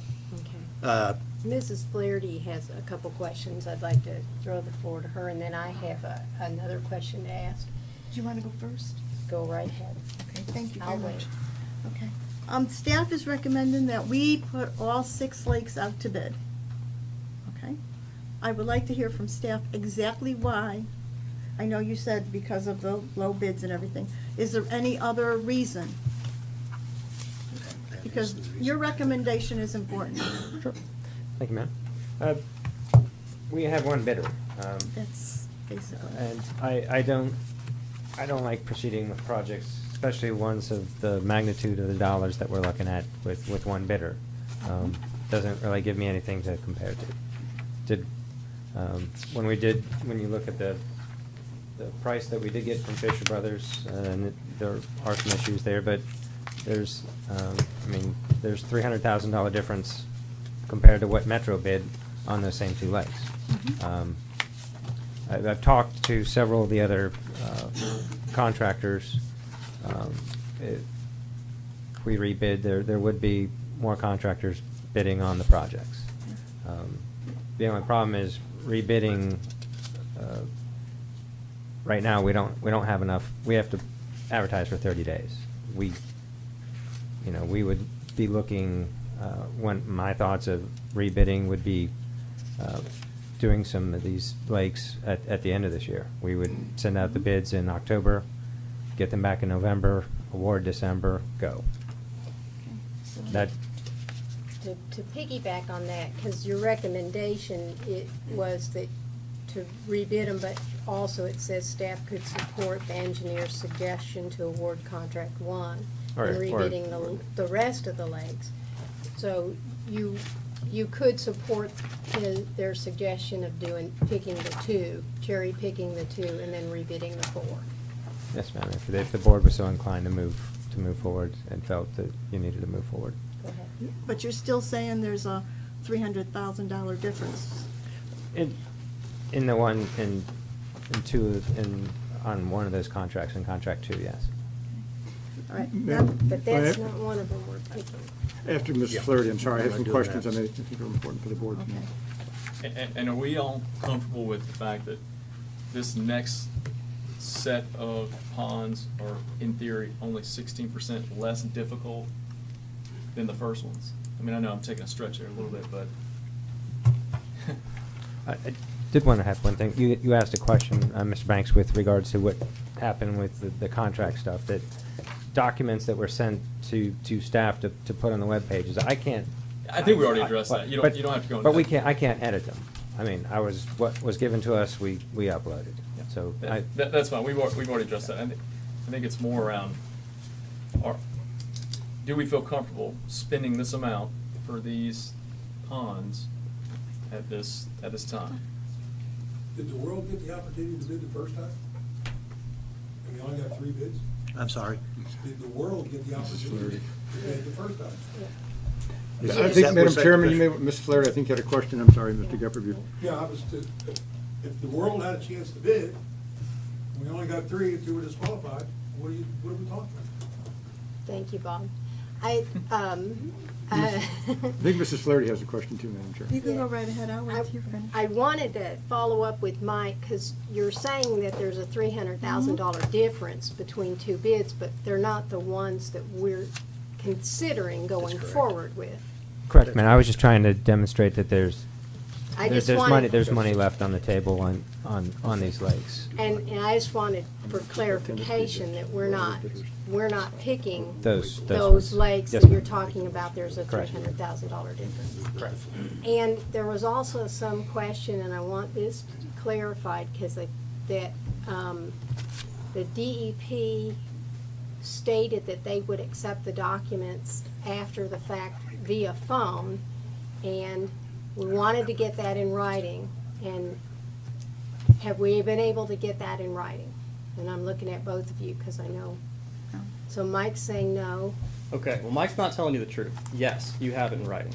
Okay. I have it in an that's- email right here that I will happily pass out to everyone on the board. I would suggest to make it part of the record. Yes, good. I think that would be a good idea for us to know that we're gonna be okay with the DEP. Mike, who did you talk to at DEP? Pankesh, You talked to Pankesh? When did you talk to him?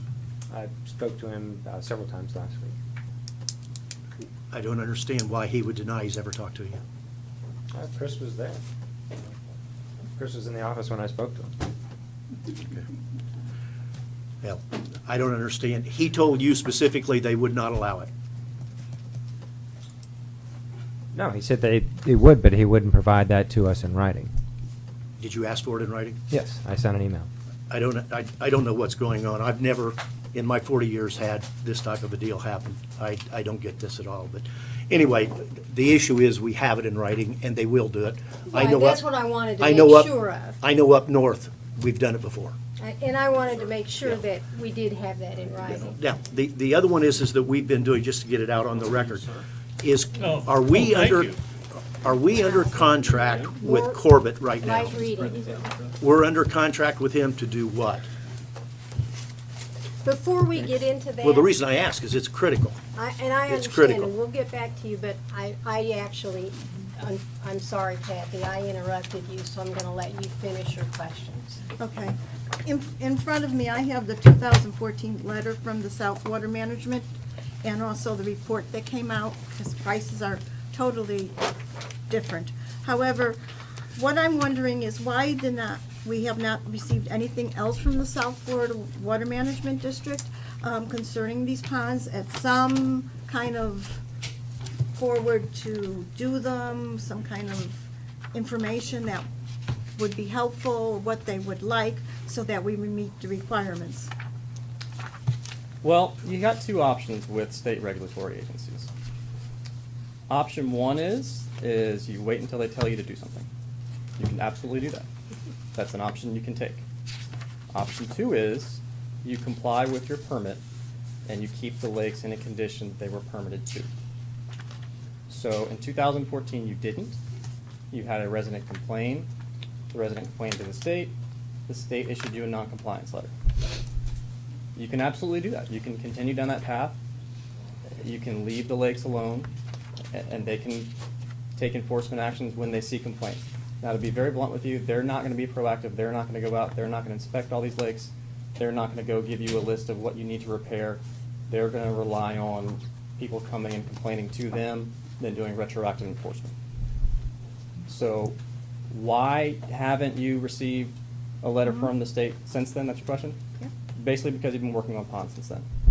Okay. But they have not sent us any information of what their requirements would be, specifically, which ponds would be better to be fixed than not Yes, be they did. fixed.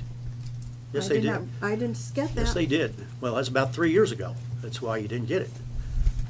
3 years ago, after the first one, the compliance issue, the non-compliance issue, to avoid that going forward as being furthest, because we knew that we had issues in other community or other ponds. We met with them. They gave us their criteria. And I talked to them again today before I came over here. Their deal is you are not going to get them, because they don't have the staff and they're not going to do it, to come out and hold you by the hand to tell you what you do and don't have to do. What they do is what they did to us 3 years ago. They gave us the criteria, and it was simple. 9 inches of escarpment, 3.7 on the slope. If you don't have that, you need to fix it. Madam They left it to us to go and do that work, and that's what we did, and that's why we're going the way we've been going. Okay. Chair, Yes, Mr. Guy.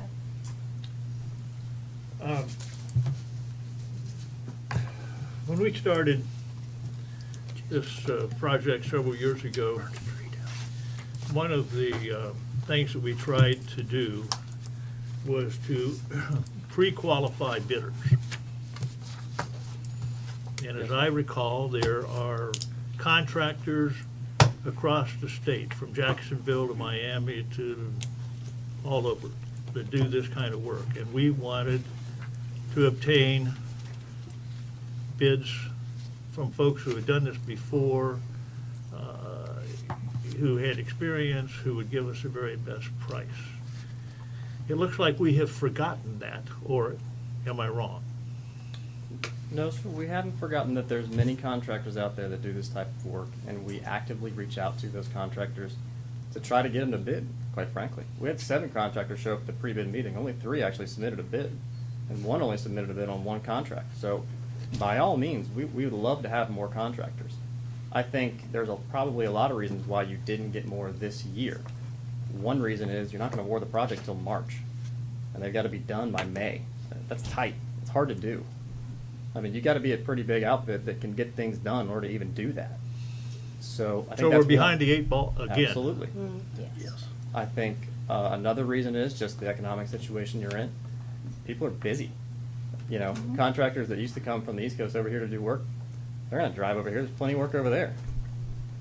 So I think there's a bunch of factors that play into that. But no, we haven't forgotten that there's a lot of contractors. With regards to pre-qualifying vendors, there was, I don't remember the issue, but there was some sort of legal issue about the gateway rules, and there was some process we had to follow, and I'm sure Tony could probably fill it in, but I don't remember what the issue was.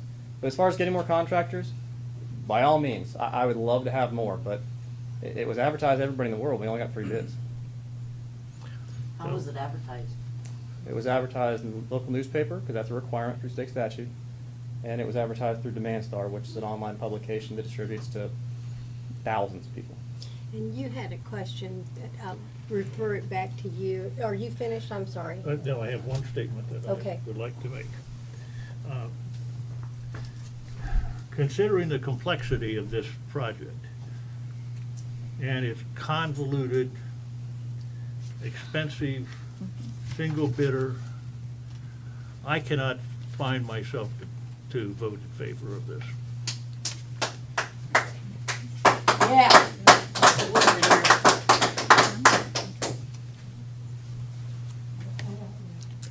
Go ahead. Question, and then I'll make a motion. We do have, just to make sure that we've got clarification, we've got Corbett on contract to do the bid documentation on these projects. Is that correct? He's been working on the first phase with the Davis-Bacon requirements and the FDE. No, I'm talking about these, Chris. Grant These requirements. 6 ponds. I'm very disappointed in him. If he's doing grants administration and he does what he says he does and he knows what he says he knows, how did he miss this? He's our guru to verify that those contract documents went out in the proper form. We're paying him to do that. How'd he miss it? Well, not on that second phase. He did not review the documents. So then until- he's not hired for the second phase. Right. He's Okay, come in that's- to help us. He's on a monthly retainer, and we anticipated continuing to use him for the Davis-Bacon and some of the grant administration to make sure we don't fall into some of these holes. Okay. I'll drop that then. Okay. I'll waive my time to you, and then I'll come Yeah, back just and make a one- motion. One last question. So we were looking to bid individually for the first round, to see, if I remember correctly, to see if we can get more competitive bids. Multiple contractors means, scale of work. We can knock out more ponds during one time period. If we're not dependent on, one contractor with, you'd have to be a pretty big outfit in order to knock out 6 ponds within our time frame. Is that accurate? That's one of the reasons why we did a single bid for each pond. That's correct. Looking at the complications or the scale of work for that first round, are we still of the mindset that a individual bid is the right way to go, that's most cost effective? And to me, if I was looking at this, I'd say, what are my drivers? Is there a certain amount of time I'm trying to get these done within? Because sometimes you have to pay more in order to get things done within the time frame.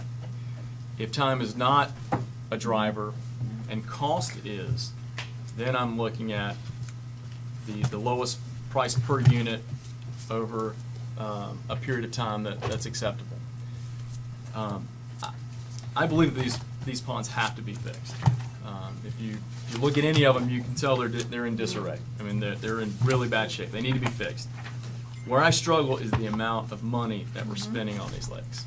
And I have been on board with the direction, because I really felt like if we were going to do it, let's do it right, so we're not turning around in 5 years and having to do something else because we're just going to grade, throw dirt on it, and it's not the right thing. I do believe in doing things to a certain quality standard. However, these dollar amounts are still relatively high for me, and it seems like the price is going up instead of down. So my question, Tyler, and I know I don't want to hang on this too much longer, do we still feel like you or staff that a single bid approach is the right way to go? And what is there another option besides just the one process that we've gone through, which is to simplify some of the materials used? If we extend the project to 5 years to 10 years, whatever that is, how can we lower this? Is there any possible way at this time, based on your expertise? So there's a lot of things that you could have and probably should have done to save money on this project. You should not have had the contractors include the irrigation repairs within their bid. That was an idea that we were adamantly against, but we lost. You are going to pay a steep premium to have the contractors do that because there's a huge amount of uncertainty. That's after the fact, irrigation cleanup. Right. So the contractor goes through, he does his work, he tears up all the irrigation that's obviously there. He has no idea what's there, no idea number of lines, number of size, number of heads, so on and so forth. For Lake 60, I think you're going to pay like $19,000 to go fix sprinklers. The last contract, Gateway did that themselves, which I think was a better way to go. That's one thing differently that we would do. I would have Gateway to continue to buy the material directly. You get a much cheaper price by doing that. I would use the material you have out there instead of just letting it sit out there in the sun and rot. There's a lot of things that you could do differently to make this cheaper. You could advertise it earlier in the year. You're paying, even though the prices are down 25%, you're still paying a premium because you're starting in March and you don't even have a permit yet. You can't even really start work until you get that. Other than that, there's other methods of repair that you can do that are cheaper. Your cheapest option out is going, putting dirt back and regrading. You can absolutely do that. Some communities do that. A lot of times if you do that, it's supplemented with a bunch of littorals. This board did not want to take that route. They didn't want to go the littoral route. There's cost difference in that. So there's other options like geotubes. I'm not a geotube fan by any means. I'm not promoting that anyway. But it is a cheaper option. The reason why I don't think you should use that, I think Brookshire is a really good example. They put them in about 5 years ago, and now they're doing the whole thing over again. So yeah, they paid $70 a foot, but now they're going to go do it again, and they're still going to pay $150 a foot the second time. So there's cheaper options out there. I think the option that you have is an overall pretty good solution. I think there's tweaks that could be done to make it better.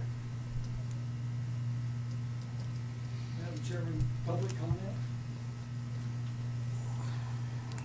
Can we, we've already taken a long time with this. I appreciate it, Jim, but, no.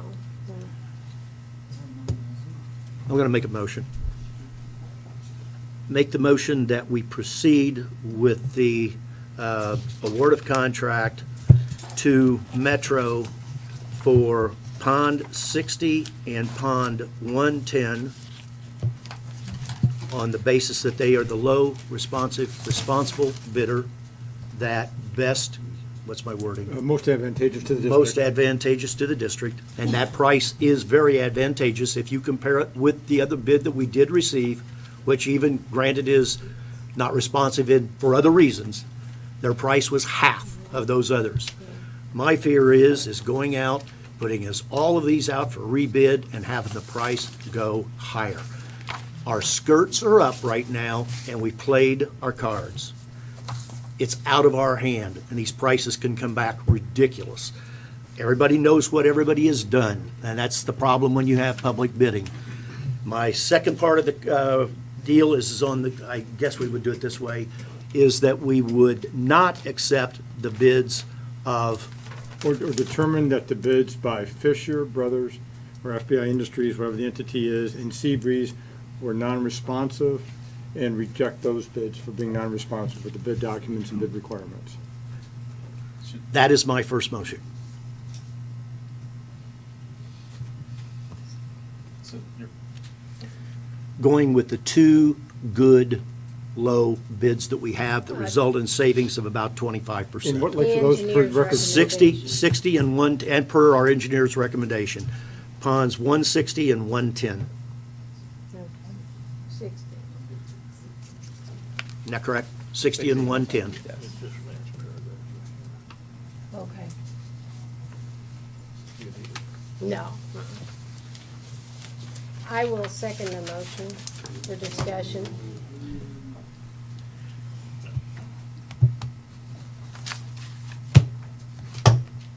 And, Jim, if you'll make it quick, I will let you make your comment, but please be quick. Thank you very much, Madam Chairman. I did procurements for 40 years in private industry to both federal government, the state of Florida, local governments. This is a sole source bid. You cannot consider the two non-responsive bidders as bidders. You shouldn't even have looked at their price. I've never seen a procurement process that allowed that kind of thing. And I don't believe you should be doing a sole source. Thank you. Let me, It's not. Jim, just to respond to you, as a government agency, we have to look at all the bidders. And Madam Chairman, disagree, it's not a sole source It- proposal. yeah. So any discussion on Mr.? Can I ask a question? If we Ma'am, if go- you could, for the, your name and address for the record, please. 'cause- Sure, Deborah Turner, 11006 Lakeland Circle in Silver Lakes. Thank you. If we go at the rate that we're going with the cost that it has cost to do the ponds you've done so far, what is this going to cost each individual homeowner in Gateway? Because I need to know whether to put my house up for sale. so we have And been. I'm being serious. So, I mean, in all fairness, we have been talking about this for 2 years. 3 years. And we have had town hall meetings where Public we've gone hearings. over prices, we've talked about, we've been very forthcoming when it comes to the amount of dollars that the first set was gonna cost and what we can expect moving forward. So I think there's been absolute transparency. I think, and if you Well, look at what is the. that number then?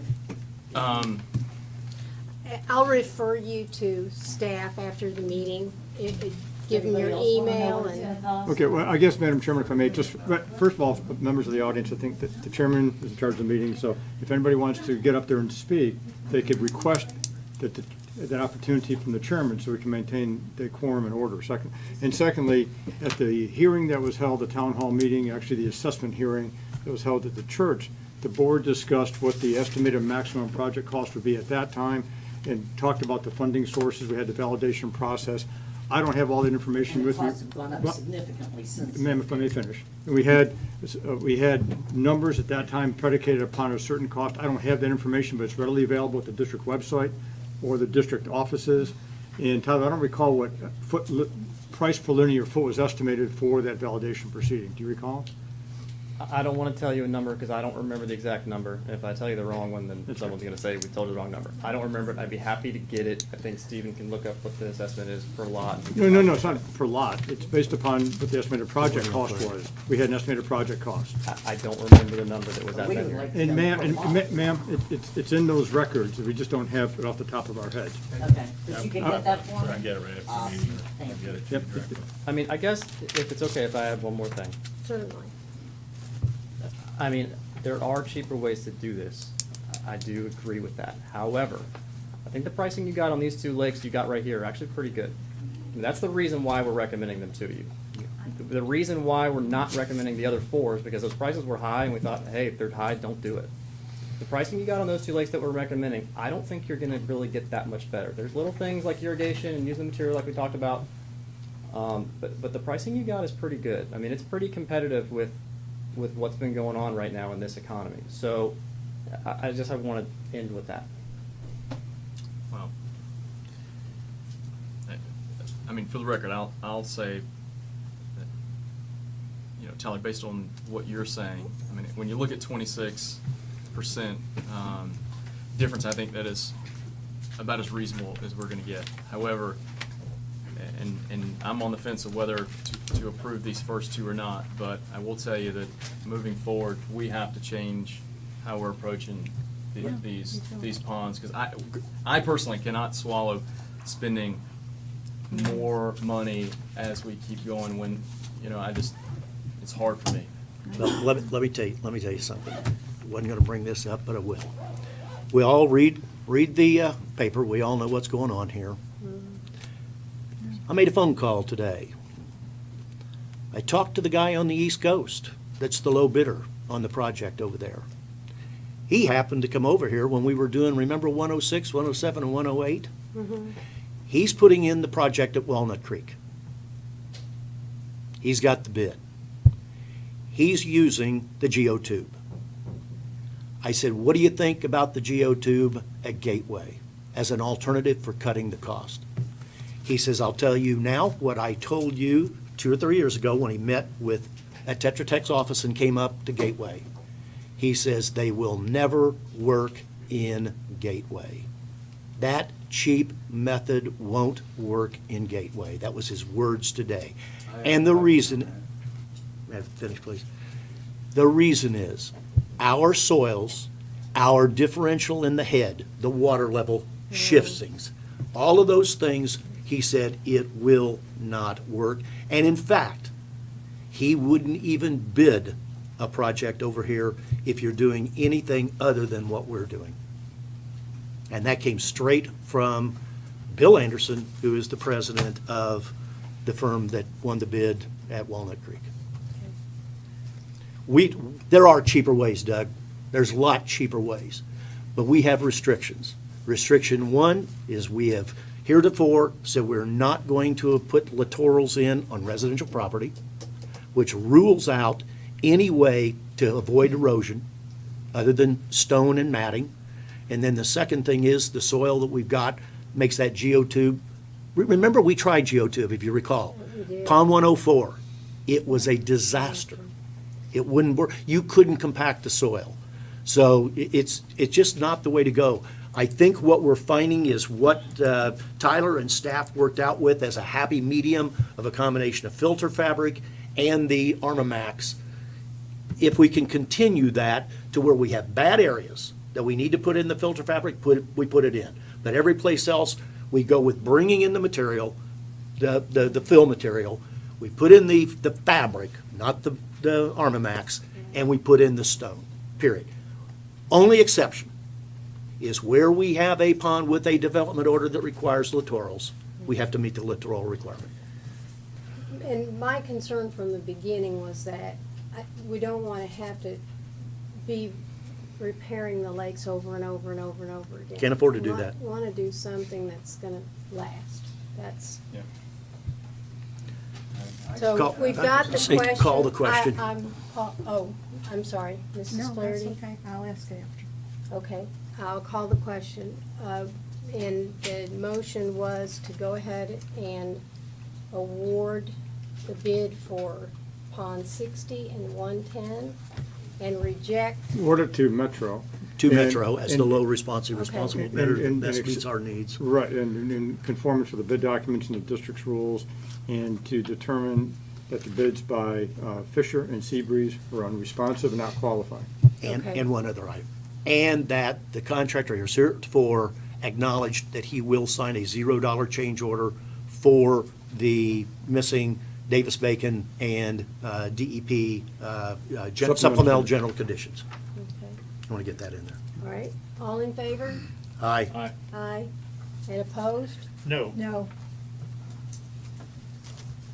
So, Thank you. I have a second motion.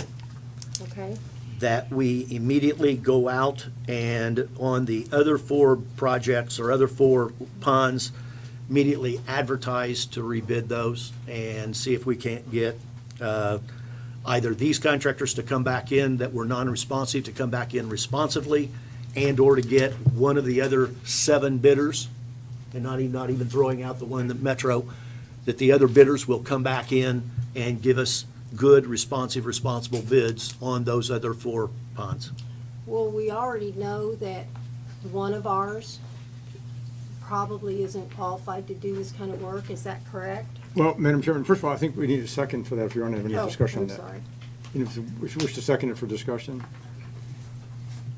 I'll second it for Okay, discussion. thank you. On that, the one, if it's Fisher Brothers, whether or not they can get the requisite license by that time, we don't know. That's their, Okay, that's all their, right, that's their what I- problem. That's It what I indicates wanted to they're know. eligible to apply. That's their Okay. problem. And secondly, I think I would suggest that the board provide direction to the staff and the engineers as to the nature of the work, because as indicated, what was included, there were a couple of things included in this that may have, as Tyler very articulately detailed, may have raised the cost of the project. That is, having the contractor do the irrigation repairs as opposed to staff, not having the district buy the material, because the district buys it sales tax exempt.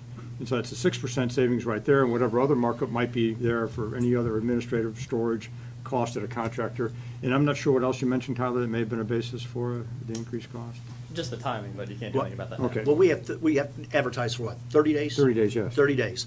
So we have plenty of time in that advertisement period for staff, Tyler, to get together to work out, do we use this material that we've got? Do we use portion of it? How do we do that to get that mechanic done? Or do we buy it directly? Or do we buy it directly? We can still do that. We can still do that. If I may. Danny Nelson with Tetra Tech. My only concern is that today's March 1st. The earliest that an advertisement could be placed, I believe, would be next Friday. So that would be March 8th. It'd have to be out for 30 days.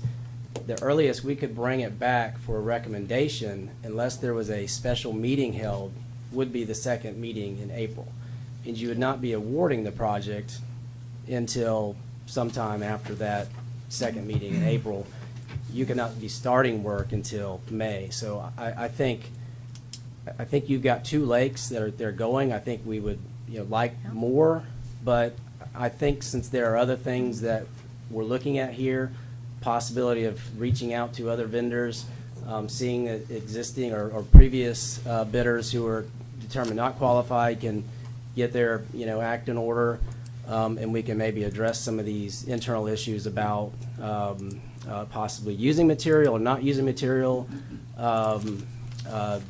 including the irrigation as separately. So me personally, I think I would take a step back and move a little bit slower on those. That's just my observation. If we did put it out for bid, and this is hypothetical, is this something that if we got good prices, you worked out all the details about the material and the irrigation, and we got prices that we felt we were comfortable with, but we didn't want to start to work in May, are vendors likely to hold prices for December when they could start going in and doing the work? We have had projects where communities have asked contractors to hold their pricing. So you could do that, and I'm not opposed to doing that, but if we do that, I don't think there's a rush to advertise it next next Friday. next week. So that's that's where we're at. Now there is I'm a possibility also- that the dry season could last a little bit longer. Right. So we don't know what Mother Nature is going to do. And these are smaller ponds. And I'm- Good example, 119 is a very, very small pond. I'm also thinking about, basically, we've included these 6 ponds in what we've told the SRF we're gonna do. So whether we can actually do the work Well- this spring or next fall, I think these are the ones we're gonna do Well, next. that generates a question. Did we get a resolution when we called DEP on that August 25th, 2018 date? Was that a typo? Well, I think that was the direction of your district manager to ask that Yeah, question. well, so that's I my don't- I question. don't Did, know- I did, don't know where did we find out, is that a typo? No, it wasn't a typo, it was just from an original schedule and the amount of the award. So it's movable? Yeah, and the amount of the award and the schedule is typically done by amendment according to paragraph 8.05 after the contract's signed. Or you can amend the agreement now, it's being edited, and then So do it that way. So it doesn't come into play that we could award these contracts and still going ahead, or hold the bid for 6 months? I guess 2 comments if I could. You can put in your bid documents that the project scope may not start until November, December. You can say that. You can award the contract and say, here's when we're going to start the project. And that way you don't even worry about holding bids. You award the bid and here's the contract start date. As to the agreement with the SRF loan agreement, the project completion date now has been revised to July of this year. Per an email that Chris went through and said, here's the project completion date, July of this year. My concern is, if we're making a present representation and warranty, that's what's in the agreement, that the project is scheduled to be completed on X date. I'm not comfortable advising my board or chairman to sign a document that says we're gonna complete all 6 lakes July of this year, and we're not going to. And I think we need to have a realistic date in there, and then have the FDEP agree, and then sign that agreement. And that's what I've been mentioning and pushing for 2 weeks now. And I think that should be July of 2019. I agree, and I don't know if any conversations have happened with DEP along that line, about July of 2019. And didn't we talk about that? Yes, at the 15th meeting in February. I'll take my risk and leave the motion where I've got it, Okay. because I think you can work around those dates. I don't think there's any rush to put out the bid. Like Mr. Nelson said, I think there's no rush to get it out right away, because I don't see the work getting done before June. And we don't want to When's the have LBO gonna be issued? Well, unprofessional work done. Well, one of to the rush things it. one of the things I When's think the we LBO do gonna be need to take into consideration is prices aren't going to go down. We don't know that. And the more that I think the more that we delay the per linear foot in trying to move the project forward, it could end up costing us more. It's my fear. It's just, I just want to throw that out there, and there's going to be more erosion. That's my other concern. I didn't hear a second on. Ed's. Margaret I seconded did. it. I Margaret seconded it seconded for Oh, you did? Okay. discussion, All right. yeah. So my point is, it was hard approving these 2 lakes, but in looking at it, even if we waited a year, I don't know if we would come much lower in the bid price for those 2 Right. large lakes. But I will say, when we've got our engineer and our staff not necessarily connected on the approach, and 20,000 here, or it just seems like we still have a disconnect between staff and our engineer. And I'll tell you, I'm going to be hard pressed to approve any additional work on any of these ponds unless we can tighten up approach and we can really look at where our cost saves are.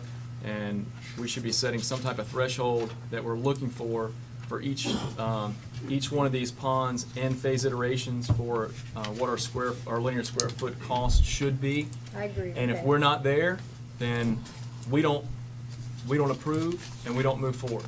As much as I think the ponds need to be addressed, whether they get addressed this year or next year, if it's going to cost millions more dollars, it does not make physical sense for us to do that. And I think there's a lot of stuff that's being circulated out there, but ultimately it's our responsibility to make decisions that's in the best interest of the district. Just one comment I have, and I think South Florida's been comfortable with the approach because we've been telling them we're working on a program to repair the lakes and the ponds. And I think that as long as they understand that, regardless of the phasing, I don't think they don't have a set number of lakes in mind, as I understand it, based upon my experience in other districts also, as long as you're pursuing a couple.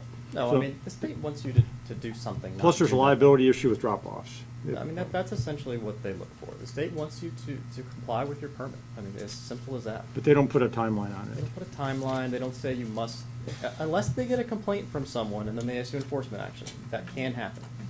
But that is not currently happening. You are being proactive, you are complying with your permit. And liability.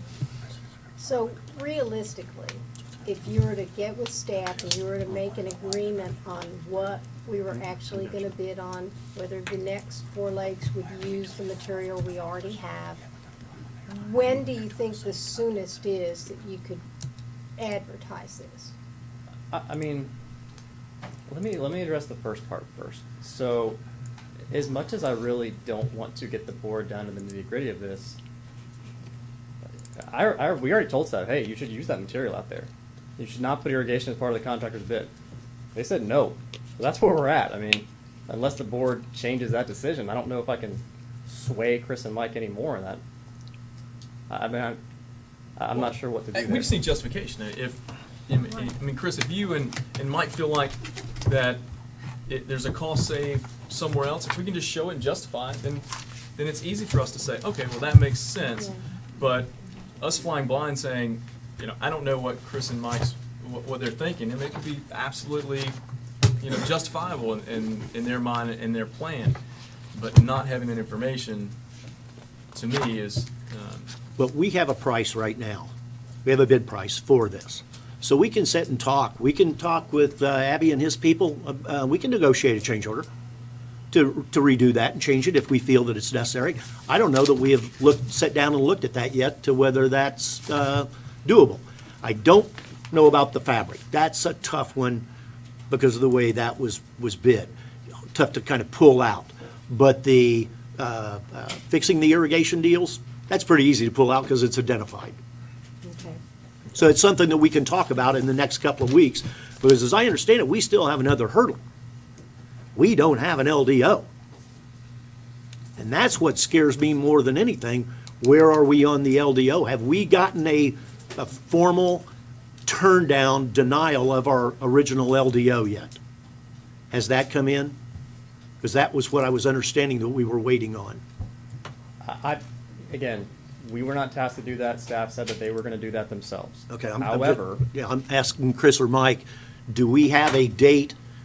Last time we talked, the LDO, we couldn't do anything to correct it because we'd not gotten a final LDO denial. And as I understand it, we've been talking to the county, trying to work out the bugs to be able to get this approval. I guess what is the best guess that we have as to when we will have the LDO to start Pond 60 and 110? I'm working with Tyler to do the plan revisions. I met with county staff this week. Went and took the plans in, provided comments to Tyler, the things that the county wants, so we can get the LDO approved. Now, that's on, we talking about the LDO on the first 5 or the LDO on these next 6? On the next 6. What is it that's specifically holding up the LDO on the next 6?